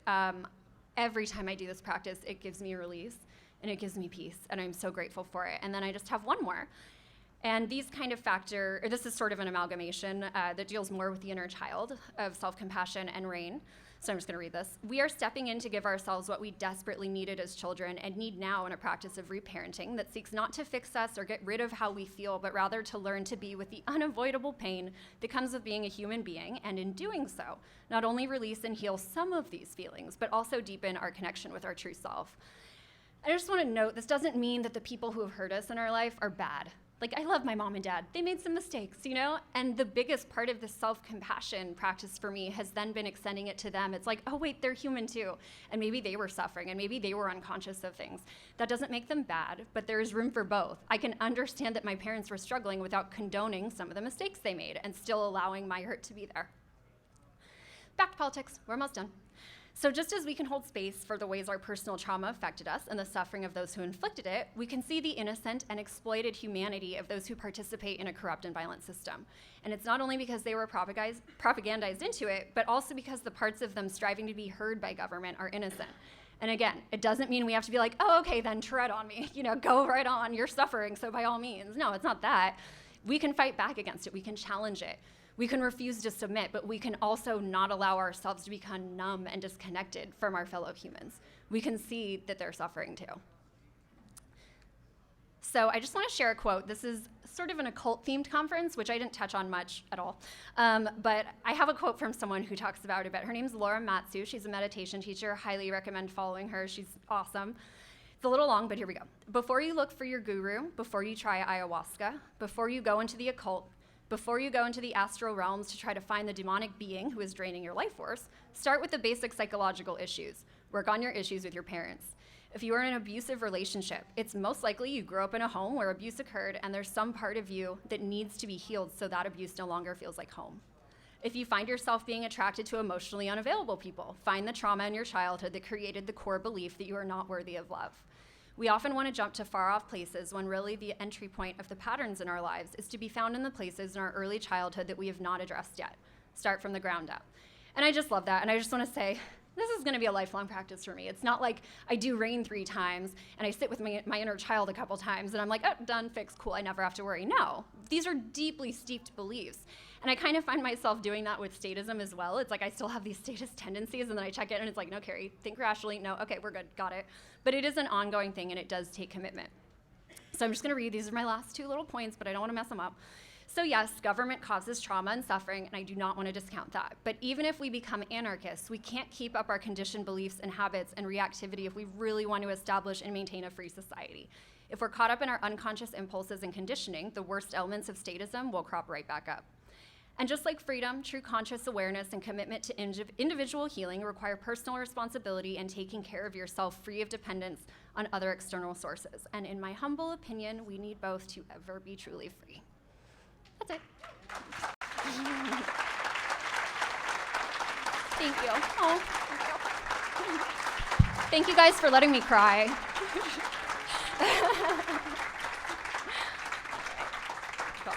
Ladies and gentlemen, Carey Wedler. All right, we're gonna set up some new laptop action, and we're gonna get to a gentleman who mysteriously wandered his way into our, let's say, our path in life. You know what? I'll just do it from this. Go ahead, do you want to set it up? So I'll tell a funny story about how we met this character. we were at Anarchapulco 2019 this year, and we actually had a sponsor who was going to help us put this conference together. And we were interviewing all sorts of people, and we figured the sponsor was pretty open-minded since he was sponsoring an anarchist conference. But he seemed to have an issue with this one guy right here after we got an interview with him. So lo and behold, we had to judge the monetary offers we were getting from this sponsor versus journalistic integrity, and pretty much this man had too many important things to say for us to take the money. So we told the sponsor to walk because we're not going to censor ourselves and this man and his amazing beliefs. And so without further ado, Jason Goodman, everyone. Thank you, Carmen. I appreciate that. Okay, I just want to get everything set here. Whoops, that was not what I wanted. There's always this moment before the presentation where everything on the laptop is on the screen here. Sorry, give me just a second. We got to find some sweet theme music to play for these moments. Okay. Yeah, he's going to be right there.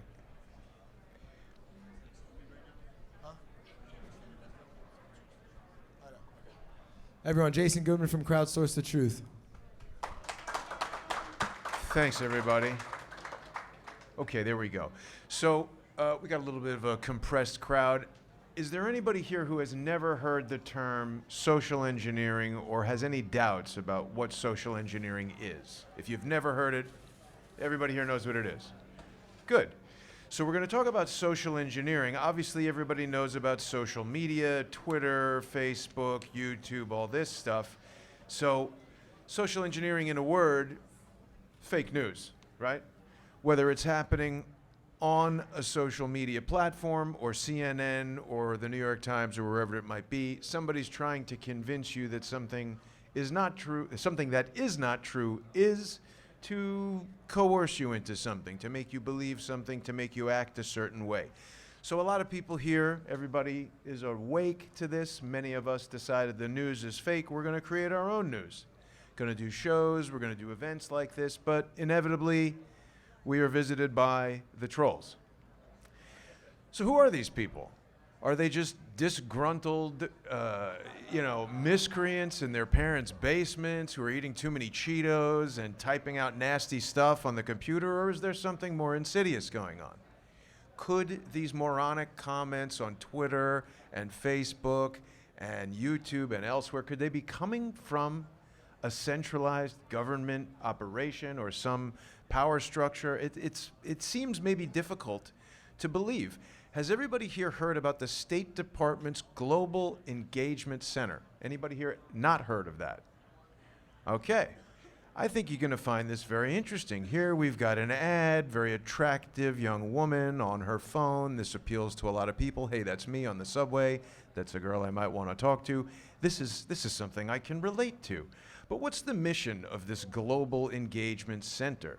They want to direct, lead, synchronize, integrate, coordinate all the efforts of the federal government to recognize, understand, expose, and counter foreign state and foreign non-state propaganda and disinformation efforts aimed at undermining or influencing the policies, security, or stability of the United States. Now, everything we're talking about here today is essentially aimed at undermining the government of the United States, and all they need to do is get some troll in there to, as they do in my case, say, oh, don't listen to Jason Goodman, he's a Mossad agent. Now, I've never been to Israel. I do not work for Mossad. I am not a Mossad agent, never dealt with them at all. But by saying that, it at least introduces the doubt, can someone now receive funding from this Global Engagement Center to troll, attack any comments that I might make? I don't know. There's another thing that a lot of people don't know about called InfraGard. Has anybody here not heard of InfraGard? Okay, I think you'll find this interesting. InfraGard is a partnership between the FBI and members of the private sector. The program is a vehicle for seamless public-private collaboration. That's important. I find language to be very important. Public-private collaboration with the government that expedites the timely exchange of information. The people that are in this InfraGard thing, the membership includes business executives, entrepreneurs, military and government officials, computer professionals, academia, state and local law enforcement. That sort of covers essentially everybody. Could be anybody who's in this thing. So the part of this that is really pertinent to what I'm talking about with you guys today is this public-private concept. Are people familiar with the term steganography? Do we know what that is? Steganography is the transmission of coded messages, basically. It's using something that's publicly accessible to privately communicate. So that's why I pointed out that public-private aspect of this InfraGard thing. And I think most people probably will not recognize the guy in the pinstriped suit. That's a guy named JBS Haldane. He's pictured here with Aldous Huxley. Now, JBS Haldane, despite having real limited education as far as, great thinkers and academics normally would, the guy didn't even complete traditional university education, but yet he's written all these books in English and in German, books about physics, genetics. He was the first person to propose the concept of genetically driven human cloning. He's written books about the biology of insects compared to larger animals, evolution, criticisms of it, possible worlds. I mean, he hung out with a lot of people that were right around, dancing around the kind of emergence of quantum physics. He's one of the most respected scientific thinkers of his day. And he was also a spy for Stalin, which is interesting. That's not widely known. He wrote, out of all these academic books, he wrote this book, which stands out to me. It's called My Friend, Mr. Leakey. And I used to do a lot of shows with a researcher named Quinn Michaels, who brought this book to my attention. And the thing that's interesting about this book, not only is it the only children's book written by this super science-minded guy, which is weird, it's filled with these sort of odd images that contain lots of subtle suggestions and subtextual kind of references. And it even goes as far as having some pretty blatantly, I guess we'd call them hidden messages, but I don't know if people are noticing this writing on the floor. It's reversed. And if we flip it, it says sausage next time. This seems to be a reference to Haldane's friend Norbert Wiener, Wiener sausage. He had some sort of physics theory having to do with sausage. This guy was interested in cybernetics. He's an MIT cyberneticist.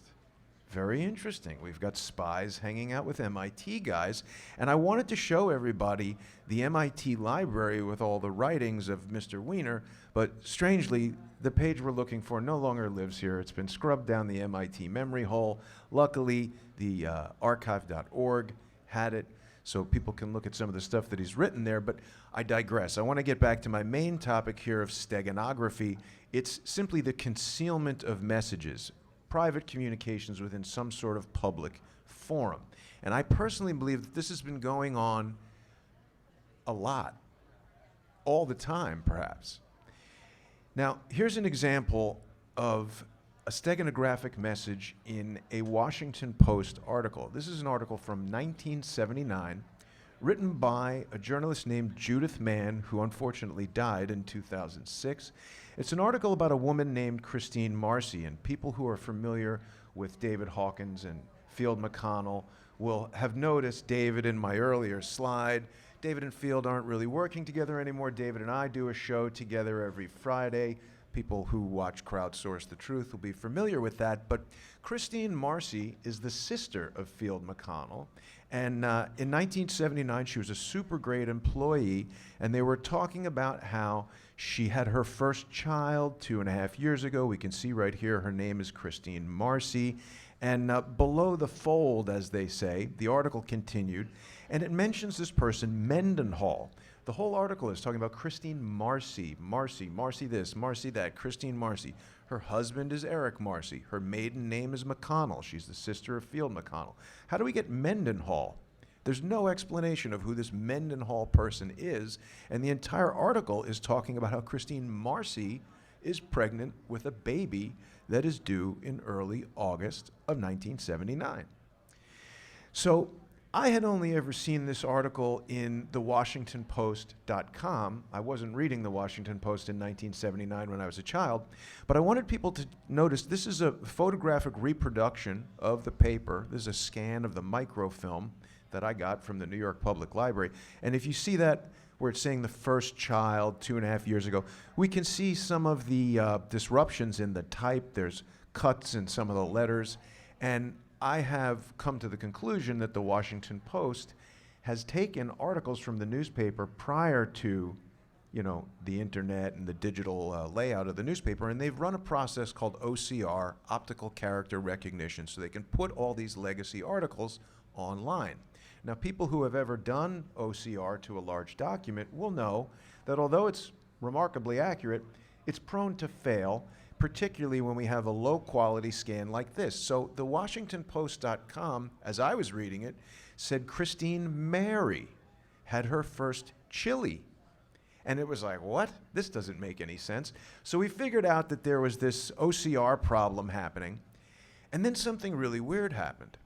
Some of these trolls who like to attack my YouTube channel, Crowdsource the Truth, changed the article.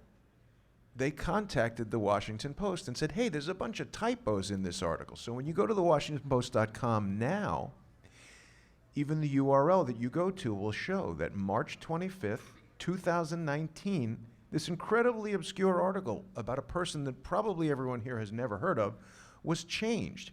And not only was it changed in such a way that all the typos related to Christine Marcy and Chili's versus children were changed, but the reference to this Mendenhall person was removed. And now it says Marcy's baby was due in early August. No reference whatsoever to Mendenhall. And the author is dead. We don't know who Mendenhall is. So I called the Washington Post and I started a technical support ticket. There's a problem on the website. Can we change it? Got an email back. Wrote a detailed email to the person at the Washington Post, including this image, which is a photographic reproduction of their own newspaper from 1979. No return phone call. No return to the email. So I called the guy. Couldn't get him on the phone. I called him. Eventually, I just called and said, hey, can you connect me to the Metro desk? And this guy answered. I could tell. He had a very distinctive voice that I had heard on his voicemail. And I said, Terrence, it's Jason Goodman. How are you? And he said, can you hold on a second? And he put me on hold for 19 minutes. And then when I hung up and called back, I've never gotten the guy back on the phone again. So I went and found out who the editor-in-chief of the Washington Post was, a guy named Barron, I think. And I called and left a voicemail for him explaining that I am under the belief that Mr. McArdle is avoiding my phone calls, not wanting to talk about this, not wanting to correct this problem in the newspaper. No call back. I called 2 days later, and the voice prompt from the Washington Post gave me this very strange message. It said, instead of the normal message, which previously had said, welcome to the Washington Post. If you know your party's extension, please dial blah, blah, blah. Now it said, you've reached the special projects department of the Washington Post, and the best way to communicate with us is in writing. And it gave me an email address, and it hung up. And I thought to myself, that's weird. In 2 days, the Washington Post has changed their voice prompt system. I called back a few times, and I got the same message. So then I called from a landline, a different number, and it said, welcome to the Washington Post. If you know your party's extension. I said, wow. The Washington Post has blocked my phone number over Mendenhall's baby.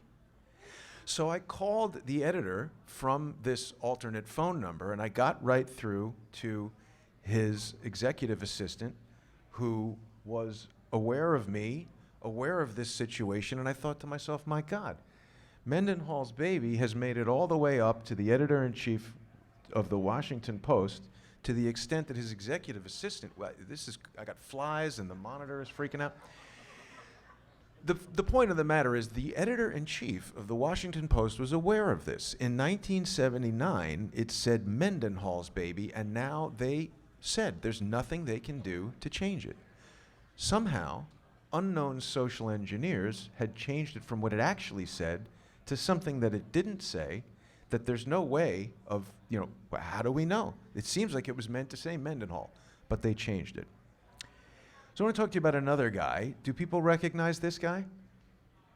He's the father of this guy, the current Attorney General, who I'm sure people here know was previously the Attorney General of the United States of America under this guy, George H.W. Bush.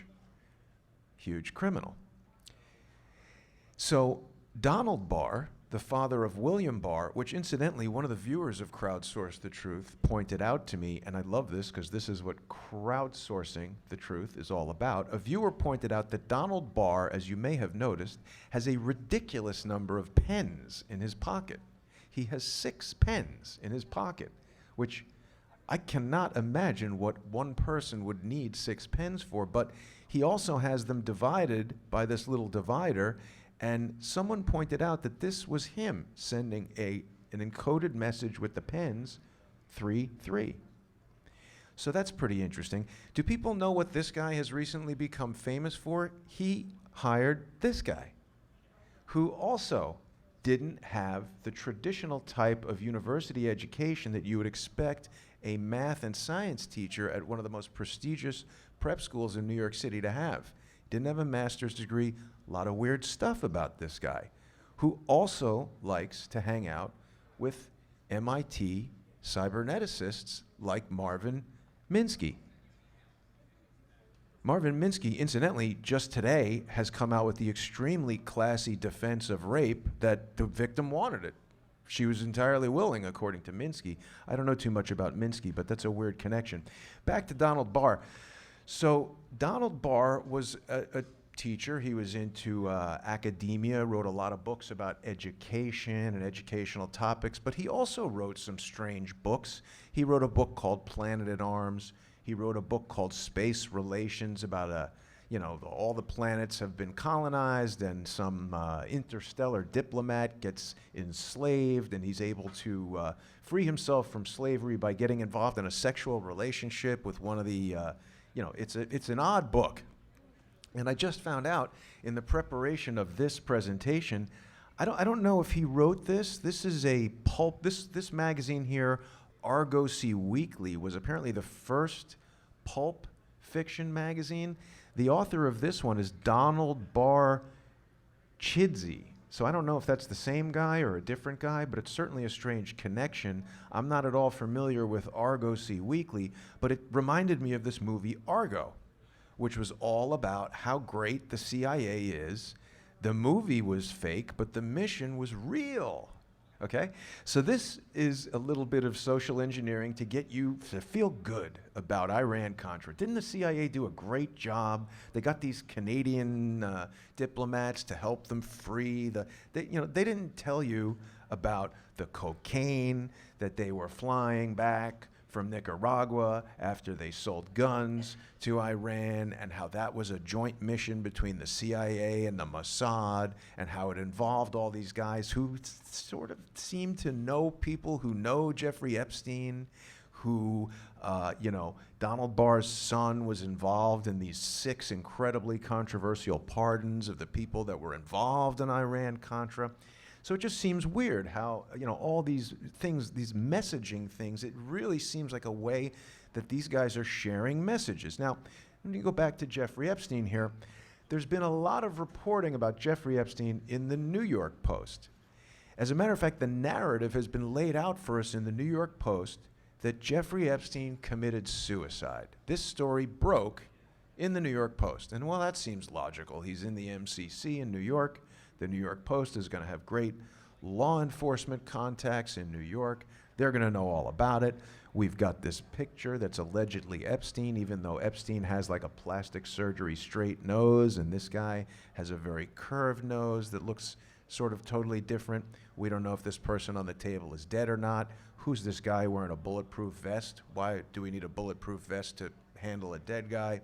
Very strange.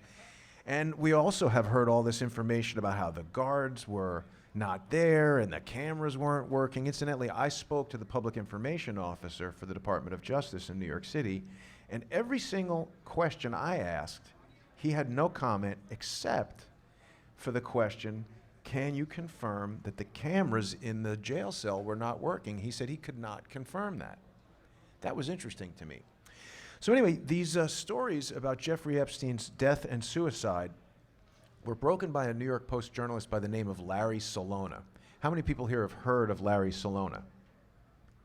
Right, nobody. Who the hell is Larry Salona?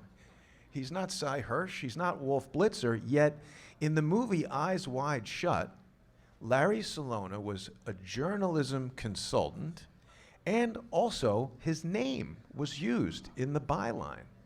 Now, Stanley Kubrick was one of the most meticulous film directors to ever live. His attention to detail was so extreme that when he wanted to make the movie Barry, what's the movie? Barry Lyndon, he had Leica invent a new type of lens that was so sensitive to light because he wanted to shoot the whole movie by candlelight because they had no electric lights at the time. So that's a unique film to see. Point of the matter is, Stanley Kubrick did not do anything that he did not want to do or choose to do, except with this movie. They didn't want him to release the movie in the way he had it edited. There's a big battle between the studio and Stanley Kubrick about Eyes Wide Shut. And then Kubrick died before the film was released, and the studio released a version that was not the version that Kubrick wanted. But the interesting thing about Larry Salona having his name in the byline here is that this article, this fictional article that appears in the movie and is reporting on some events in the movie, it's talking about a murder being disguised as a suicide. And there were a number of presentations today that I think were really complementary to what I'm going to do here, because I was just looking at this article and I noticed some of the numbers in it, right? So the gematrinator would be a good person to consult on this, but the victim, the fictional victim, was 30 years old, and she hadn't been seen since 4 a.m., and a witness who was reporting to Larry was 26 years old. So I don't know anything about gematria. I just see this number 33 showing up all over the place, and I feel like it's a steganographic marker telling people who know to look for it, hey, this is our thing here. We've got this under control. But so 4 a.m. plus 26 years old is 30. 30 and 30 is kind of an encoded 33, I think. How many people saw or heard about this article in the New York Post where Epstein's girlfriend, Ghislaine Maxwell, was having a hamburger at the In-N-Out restaurant there in Los Angeles? So it's a little weird, right? I think most people now have heard through YouTube and elsewhere that, oh, it was Photoshop. Don't pay any attention to that. That's a distraction. Don't look at that. Don't look. Why are you looking at that? Stop looking at it. There's only 20 million YouTube channels. If you don't want to look at it, turn off Crowdsource the Truth and go look at something else. But why are all these people telling me not to look at it?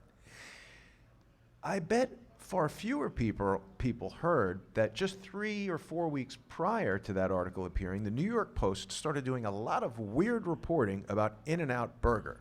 Now, In-N-Out Burger is a family-owned restaurant. It's not publicly traded. It doesn't exist throughout the nation. They only have restaurants in California, Nevada, Arizona, and Texas. So why is there all this reporting about the In-N-Out Burger? And how on earth are we expected to believe that an In-N-Out Burger falls out of the backpack of a 16-year-old girl traveling from Los Angeles to New York on her own on a red eye with 4 hamburgers? And what 16-year-old girl is buying 4 hamburgers? That seems like a lot. And it falls out of the bag after 6-8 hours of sitting in a backpack. Looks totally fresh, looks brand new. Not a single rat ate it. Not a single bird ate it. And it just, there was so much reporting about this. There was a total of 3 articles about this stupid hamburger laying on the street. They even got in touch with the executive vice president of In-N-Out Burger to answer the burning question of how did this hamburger end up in Queens? Forget about the accused rapist, pedophile, pimp who's making, according to Virginia Guffrey, child pornography. In-N-Out Burger doesn't want to talk about that. And I want this crowd to know, I haven't released this information extensively yet, but I've been in touch with In-N-Out Burger. And as a matter of fact, they threatened to sue me for publishing a phone call with one of their executives where she indicated that if the FBI would contact them, they'd provide closed-circuit television footage to help us understand if Ghislaine Maxwell was there or not. A lot of people have pointed out Photoshop work in this image. This Ghislaine Maxwell looks like she's about 30 in this photograph. She's 57 at the time that this was taken. This poster advertising the movie Good Boys apparently was never there. So someone either inserted the poster behind the glass before taking this picture or did Photoshop over there. This hamburger restaurant is 2 blocks away from where I used to live in Los Angeles. No one has spoken about the Good Neighbor restaurant, the diner over here in the background. So there's a lot of messaging potentially going on here. I spoke with Maxwell's lawyer who allegedly took this photo. She hung up on me right away. People can hear that phone call on crowdsourcethetruth.com. So there's a lot of weird messaging going on. And it seems the newspapers are aware of it, because when I sort of, tap on that to try to get some more information, they don't want to talk to me about it. I think this is a real big deal. So we did a video about steganographic messaging on Crowdsource the Truth, and one of the viewers of Crowdsource the Truth, it's, again, I think that Max said the truth is we don't know the truth. That could almost be like the signature statement for this conference, because I agree, we don't know the truth. That's the purpose of Crowdsource the Truth. I don't proclaim to be a truth teller, because that would presume that I know the truth. I am crowdsourcing this information. People come to me and I share it with everyone, and that begets more information. So a crowdsourcer who's got a lot of knowledge about digital steganography, actually encoding digital files within the digital photos that are stored on NewYorkPost.com. So this steganography has gotten so sophisticated and so complicated. They're speaking in a language that we're not even aware is being spoken. So I hope that people will go to crowdsourcethetruth.com, search for Crowdsource the Truth on YouTube, on Facebook. And as I said yesterday, really the best way to keep this effort going is to get onto subscribestar.com/crowdsourcethetruth or patreon.com/crowdsourcethetruth. I know we're anarchists and we want everything to be, this is maybe a little too capitalist, but information wants to be free, but storing it on computers and traveling places to find it and having all the accounts that you need to get it out to everybody, that costs a lot of money. And I'm also getting sued by the fake CIA now, so defending all these lawsuits becomes a big deal. Hopefully the hamburger people will not do that, but I really want them to release that surveillance footage so that we can put some more questions to the New York Post and ask them, why are they following up about this hamburger laying in the street, but they haven't even published an article saying that there was a problem with the photographs of Ghislaine Maxwell. I think there are some people at some of these organizations who know all about this, and they are jealously protecting it. Thanks for listening, everybody.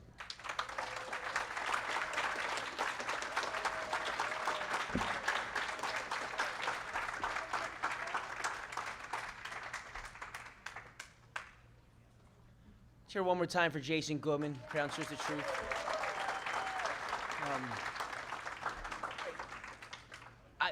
My favorite speakers, honestly, are the journalists. I mean, that's my wheelhouse. I've loved journalism from back when I used to think CNN was real news. I watched C-SPAN as a kid. I used to buy into the whole New York Times, Washington Post being the pinnacle of journalism type thing. So when I lost that, when those outlets lost their shine for me, I really started to admire the independent voices out there, like Jason Goodman and like our next speaker. I think that it's work that goes unrewarded. It's work that, if you do it full time, it requires all of your energy, all of your time, and unless you really hustle it, there's very few rewards. Whereas, you can make a nice living writing for BuzzFeed or, the New York Times or whatever the case may be. So I'm really glad that we have such a good lineup. I mean, we did back-to-back with Carey, Jason. Now we have another great independent media journalist from the Conscious Resistance Network, Derrick Broze. But before that, you want to show, you have this image ready? Check. Yeah, announce it. Miriam has a piece of art that she's going to be auctioning off for the free Ross auction that we're going to have tomorrow. Also, the Mir 1 print out there and the skateboard are going for that as well. Do you want to say something? So, yeah, hop up. Hop up. Okay, so hey guys, I'm Miriam Gomez, Derrick's partner.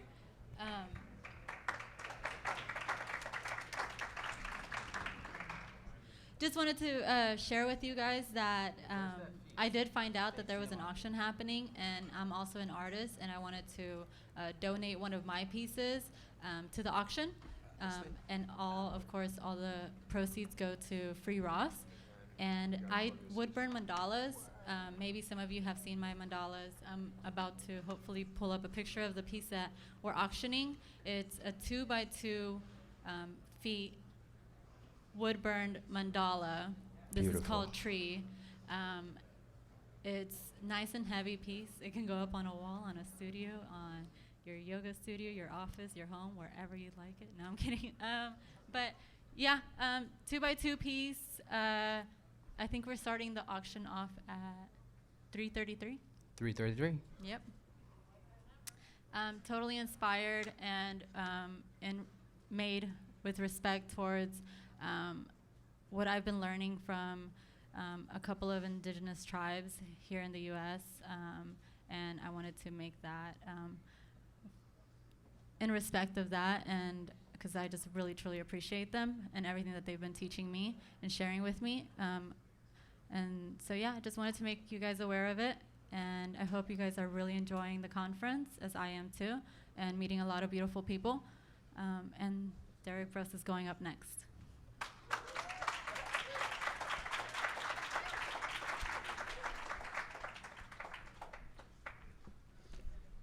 Isn't her artwork amazing?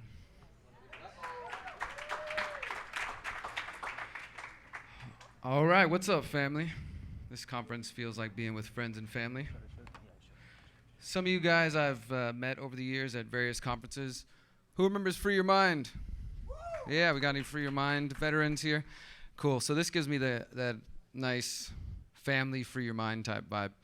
But I'm gonna introduce myself briefly. I do apologize if some of my speech today is a little bit all over the place. It's on purpose.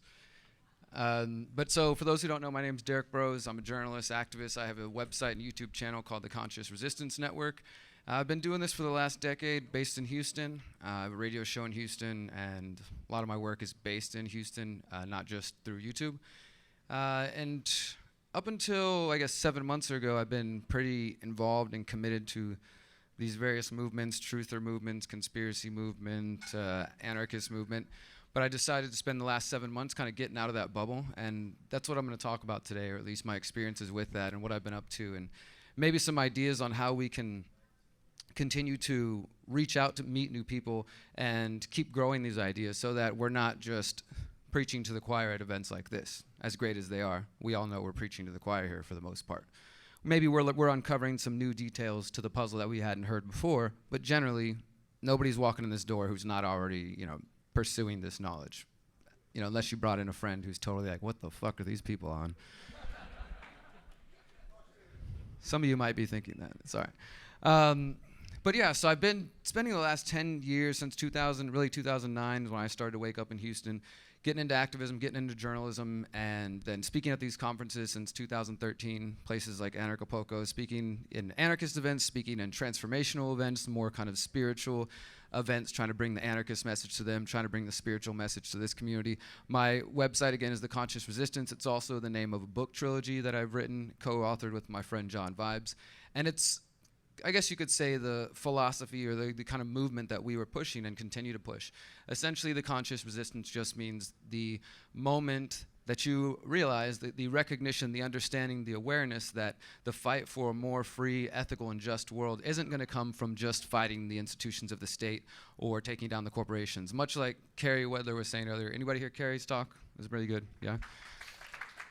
So, like she was talking about, there's other avenues that, not all our problems can just be blamed on the government, can be blamed on the state. A lot of it is our own fucked up shit, our own trauma, our own things that we refuse to face. And I realized this early on in my work because prior to waking up to politics, watching Alex Jones' Endgame, reading Jim Marr's Rule by Secrecy, reading Ron Paul's Revolution, all those things happened to me within a span of a week, and nothing was ever the same. Before that happened, I had my more kind of internal, spiritual kind of starting the healing process awakening, because in 2005, almost 15 years ago, I was locked up. I got addicted to crystal meth when I was 20 years old, went to prison and started meditating, and really just had to go inward. I'd been around drugs and alcohol and prison my entire life. My earliest memories are going to visit my birth father in prison, and just been in and around that on both sides of my family. My father actually died of a drug overdose last summer while I was touring the US. So it's something that's been very prevalent. When I found myself going down that same path, getting locked up, it really did force me to start thinking about what the hell I've been doing. How did I get in this position? Just everything that I went through, from ending up living on the streets and being around all these just crazy scenarios that sooner or later will turn into one of my books.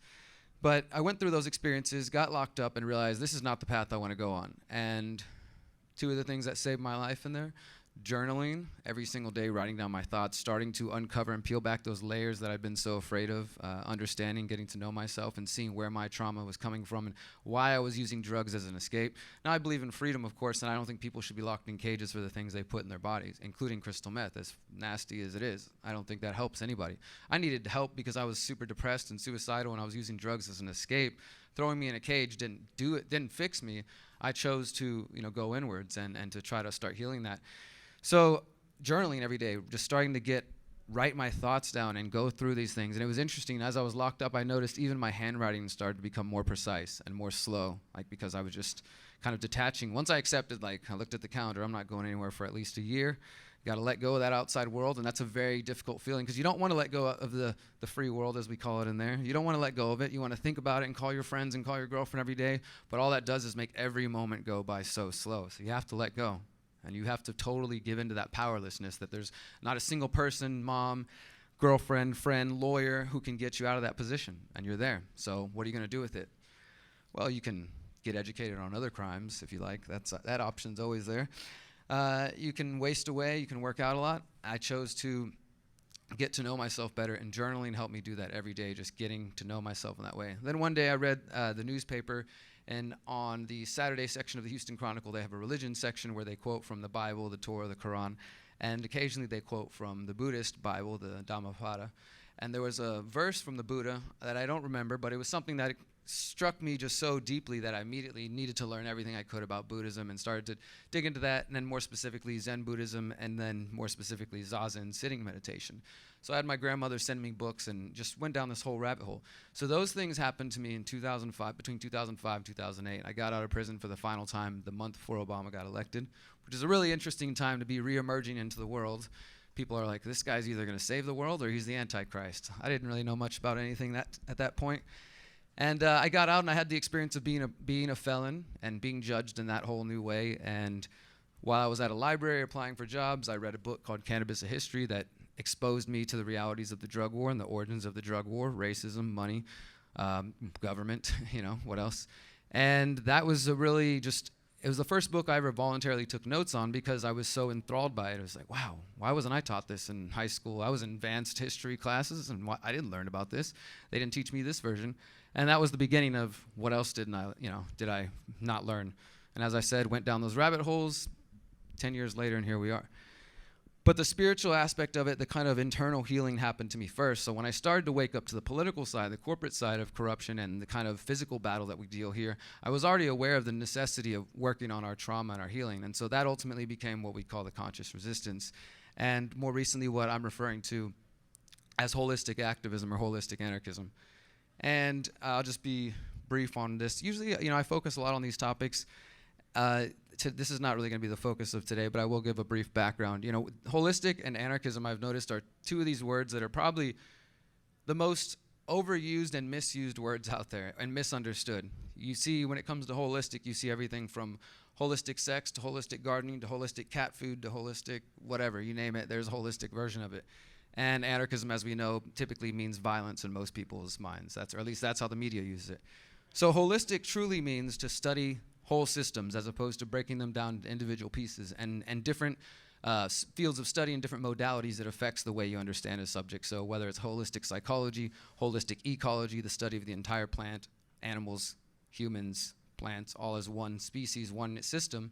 Holistic medicine in its truest sense is the study of the whole body, trying to treat the whole body, find the root cause rather than just treating the symptom, right?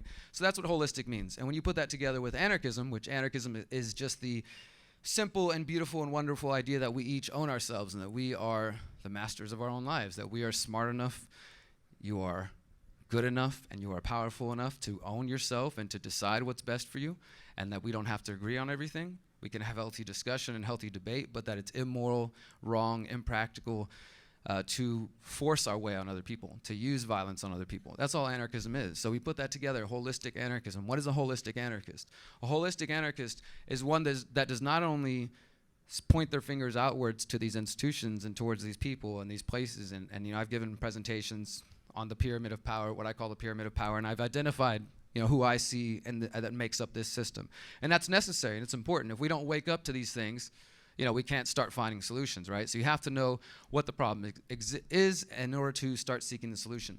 But a holistic anarchist doesn't just stop there and say, okay, well, Monsanto is poisoning the world, so I'm going to go march all day and rage against Monsanto. The idea is to point those fingers back at yourself and to say, how am I contributing to this problem? Well, you know what? I'm still buying from companies that are using Monsanto's products. I'm still spraying my lawn with Roundup, or these kind of things. Well, you're a part of the problem, then. Let's just be real.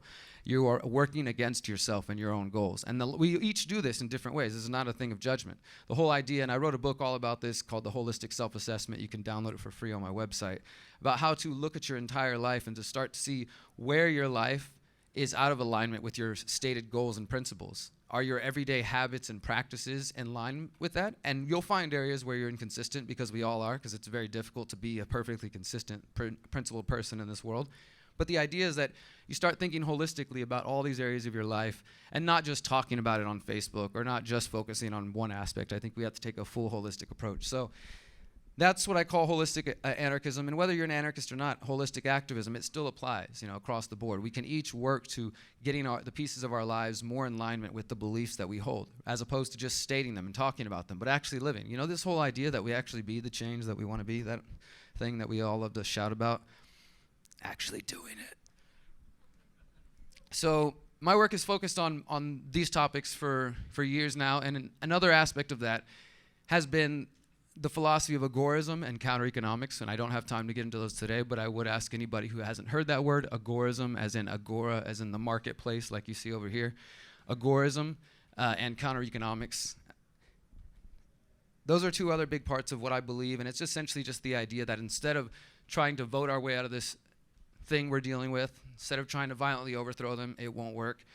I mean, we'd have to hurry. Got a lot of little time left.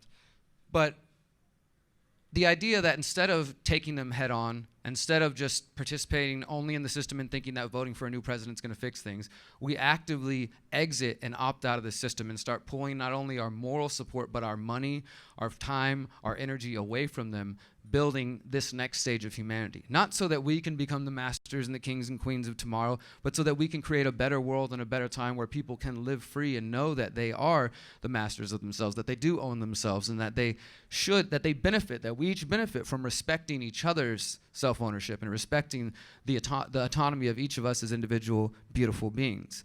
So in order to create that world, agorism and counter-economics is about creating new systems. We've talked a lot about crypto throughout this conference. Crypto is just one mechanism of counter-economics, and the man who wrote about it, he died in 2004. He never lived to see crypto happen, but he wrote about it, and he knew that these tools were going to happen and that we were going to have ways to start exiting the system. And so, and we're going to talk more about this in just a bit, we are at a brief window, I think, though, where we have tools like crypto and encryption and other things that are providing for showing us what a world in the hands of free people can look like. But we also have things like facial recognition technology, the 5G smart grid, the Internet of Things. Did anybody know in the next year, 2020 going into 2021, in order to fly domestically in the United States of America, you will have to submit to facial recognition technology? Everybody aware of that? That's where we're headed. That's where we're at. It's not some distant, far-off future. And these things, for me, are certain red lines that back in the day I said, if they ever do this, I'm getting the fuck out. I'm coming to those lines very soon. Because I don't see a lot of people taking action in the ways that I think would maybe keep me around. So, a big part of the philosophy of agorism and counter-economics is, again, opting out of the system. So naturally, that lends itself to non-voting, to not participating in that system. I spent a lot of my work. You can look up my name and non-voting. You find lots of videos I've done on talking about the value of community action over voting in politics. And now I find myself in the unique position of running for mayor of Houston.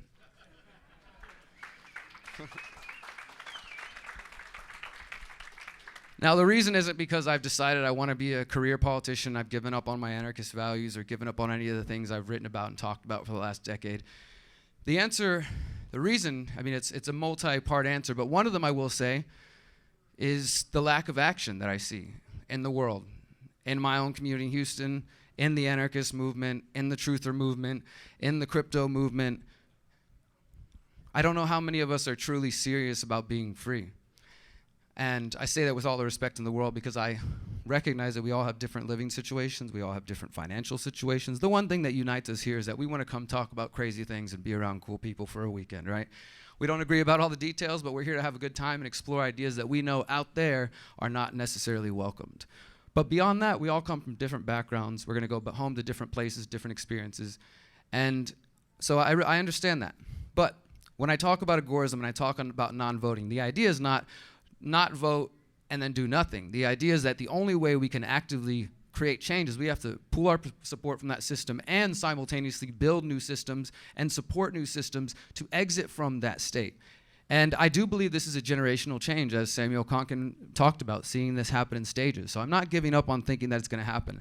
The change I fight for, I honestly don't know if I will even ever live to see at the rate the state is growing. But I think it's damn sure worth trying and doing something. Unfortunately, I honestly don't see too many people who are actually serious about that. And again, we all come from different backgrounds, right? I know that we're all not necessarily aiming at the same goal. For me, what I've found is the only way I feel like I can be free in this world, because there are some days where it's literally this fucking crushing feeling that I have to live in this world, that we're being lied to on such a mass scale, and that people cannot see it, and that people like Ross are locked up, and that people are just getting fucked over in the States. I mean, sometimes it's so much, and I just don't even want to be here. And so I have to find some way to, of course, it goes back to the message of the conscious resistance, finding that peace inside as well, right? And obviously that's a part of it. But we can't very well find our inner peace if every day the physical world is crushing down on us, and it's becoming increasingly invasive as time goes on. I do think we need to hold on to that heart center as we take these physical manifestations on. But it's a lot to take on and to realize that the situation we're in, and I'm just not content with personally finding a house in the city or a house in the suburbs and knowing these things, but just going on and being dependent on the grocery store and being dependent on these big companies and just like living my life like a fucking consumer, like that's a mindless zombie. But okay, well, I know what's going on.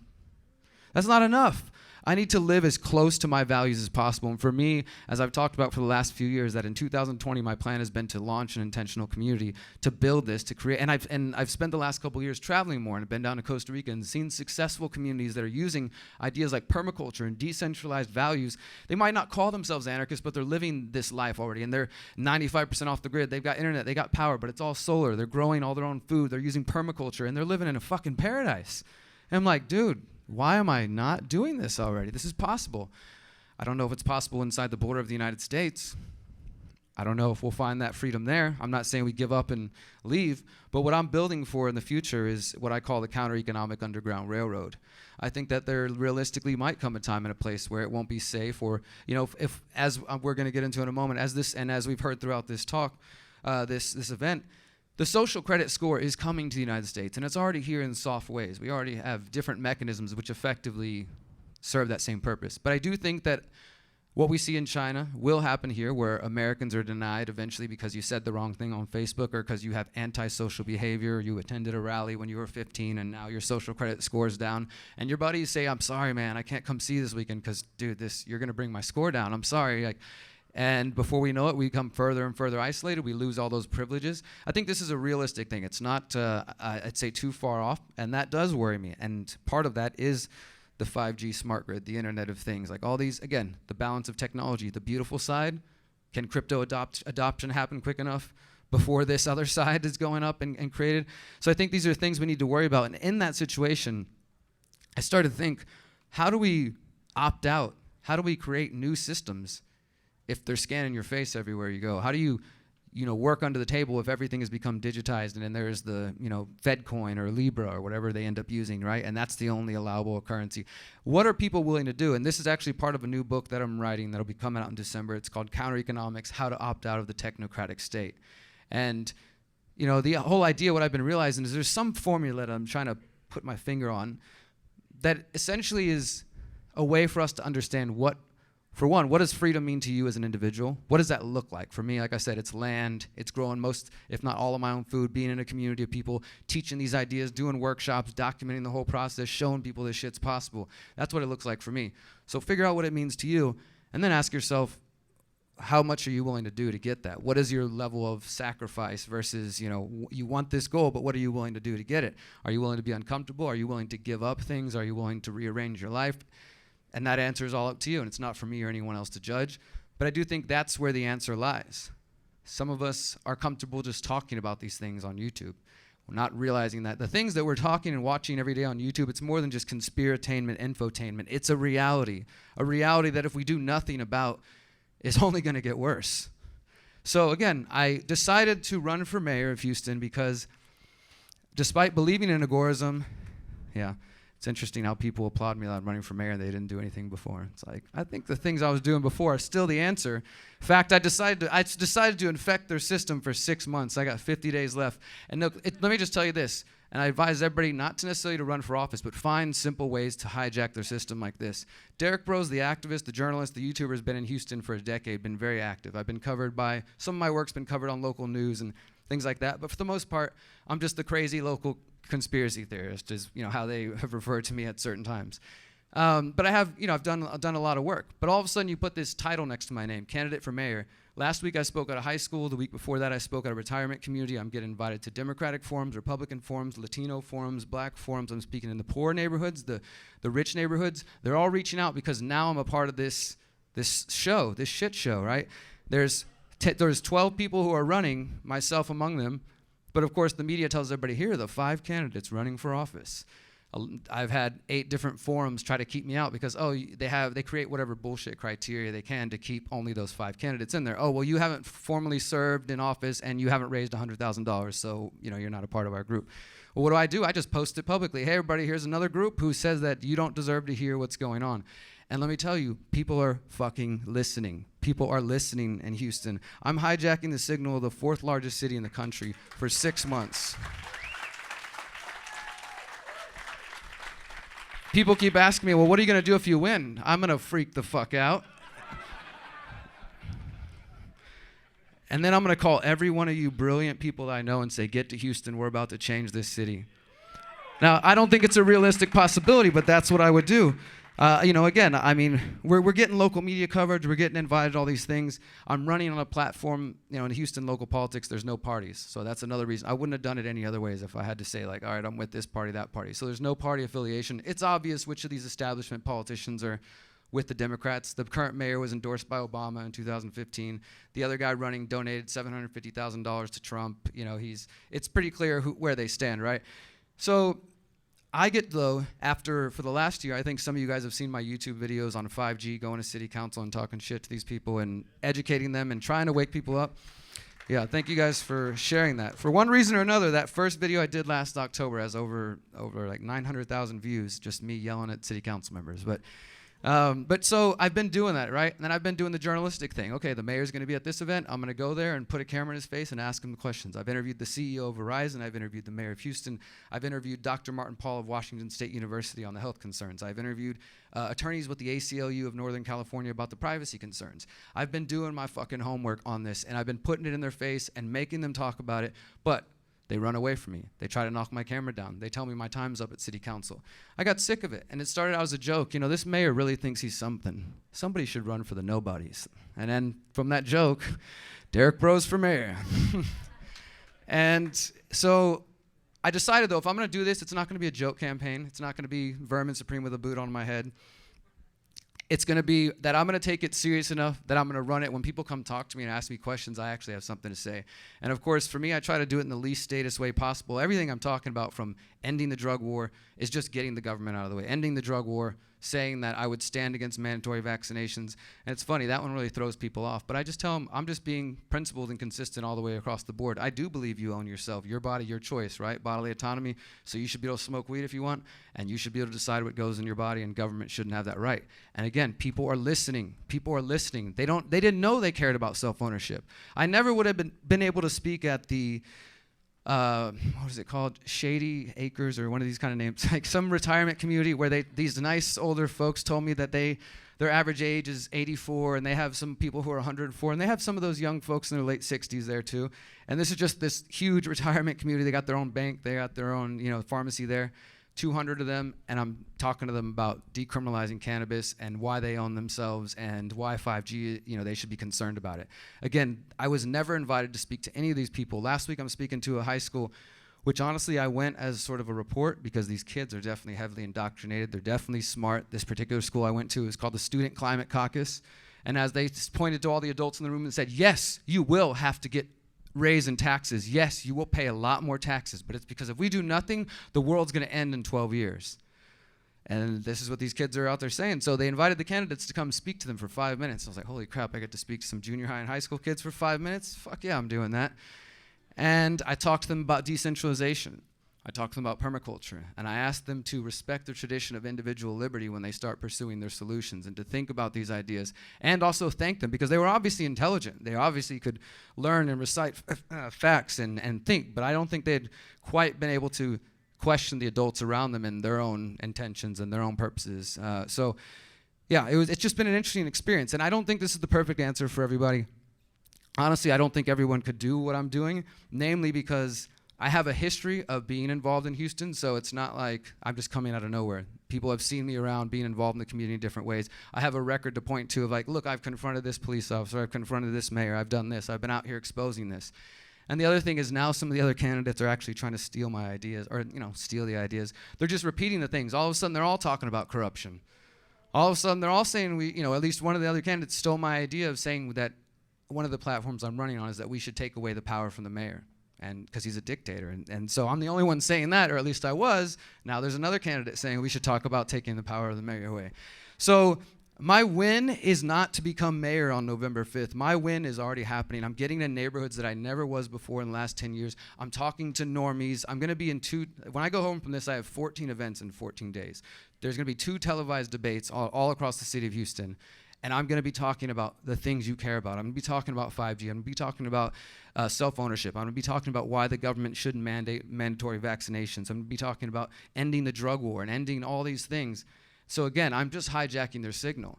Find ways to hijack the signal. Take some kind of action, because as I said, this is kind of born out of my own frustration with seeing like, well, fuck, it's just happening too quick. I can't just sit here and keep talking on YouTube every day. That's not enough. Like, how can I get more people involved? Because these people aren't the type of folks who are going to come to this conference. They're not the kind of people who are necessarily even going to search for these topics on YouTube. They probably would never come across these ideas.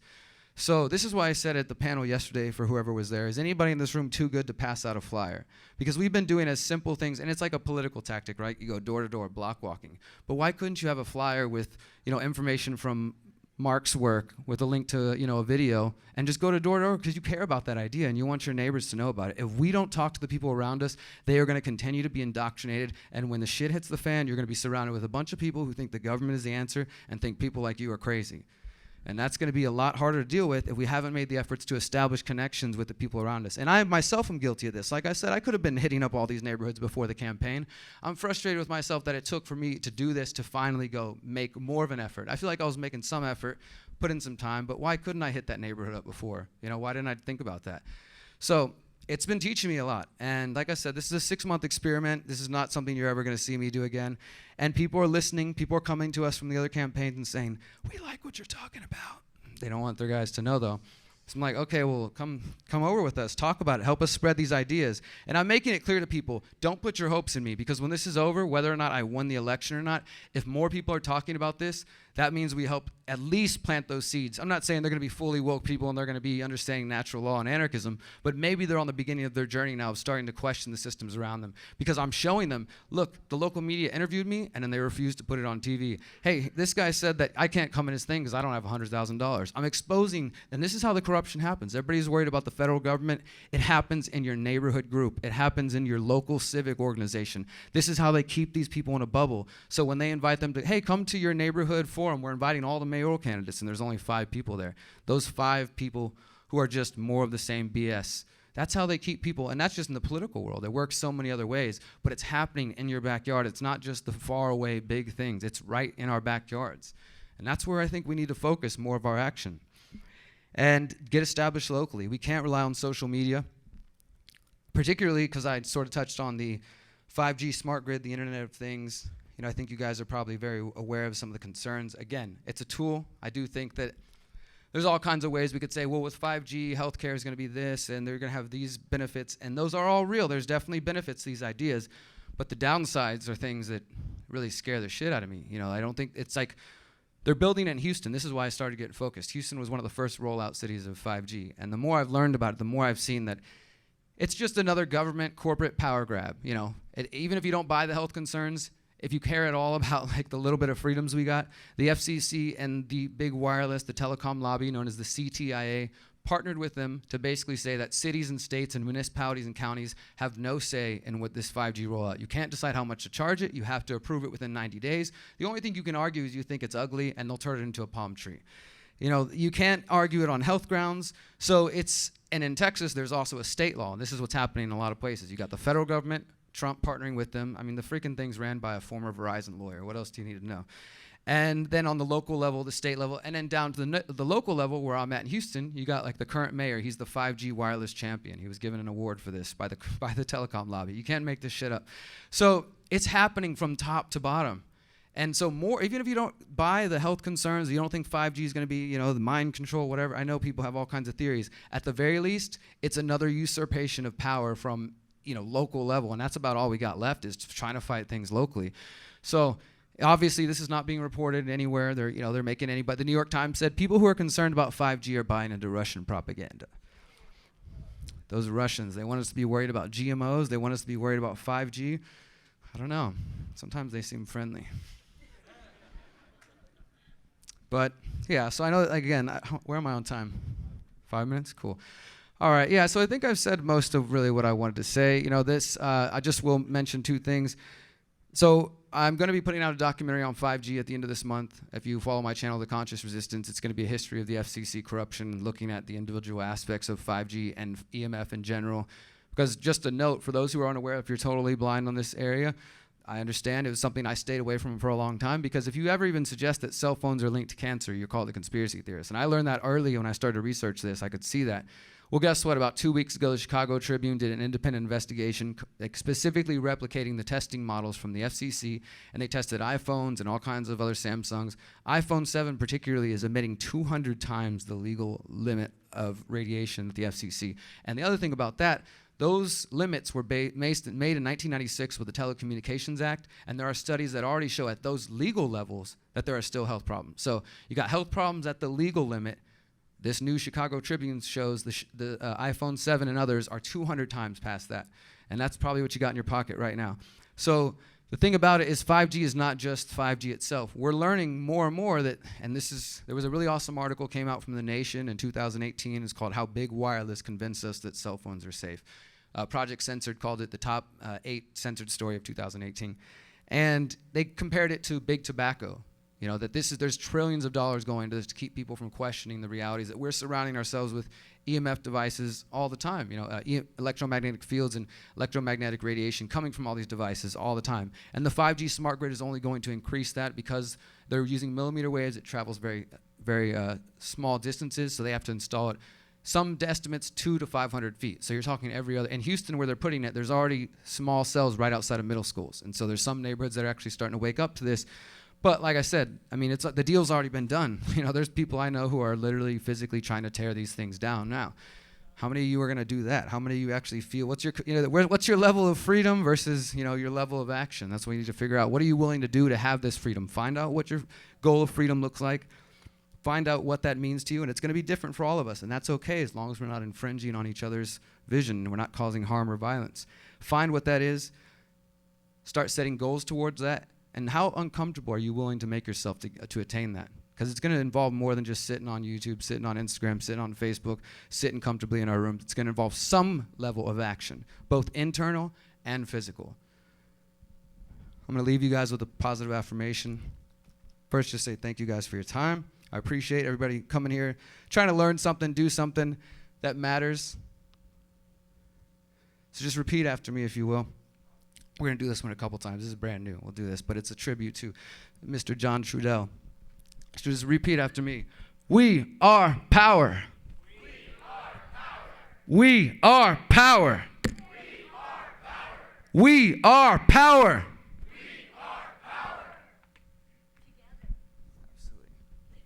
We have so much power within us.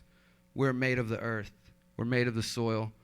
We're made of the heavens. We have everything within us to do this. But I'm telling you, brothers and sisters, it's going to take effort. It's going to take action. And it's not always going to be easy. And it's going to be frustrating. It's going to be long. And again, we might not see the end result of our work in this generation. But is there anything else more important than trying to make the world a better place and fix what's happened before us? I can't think of anything else. And I'm glad to be on this journey with you guys. Thank you so much.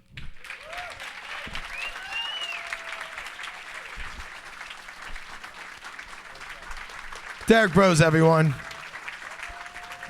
Jesus fucking Christ.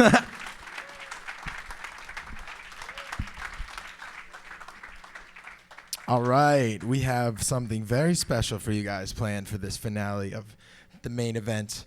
We're going to have our keynote speaker coming up soon, giving a speech that I personally requested from him. So he prepared the shit just for me, and I'm pretty stoked about that.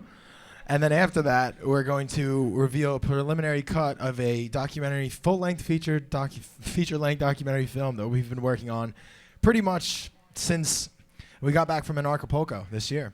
So it's almost done. It's ready to go, and that'll be after the speech tonight. We're going to get a few things set up, and then we're going to get going with the finale. Stick around.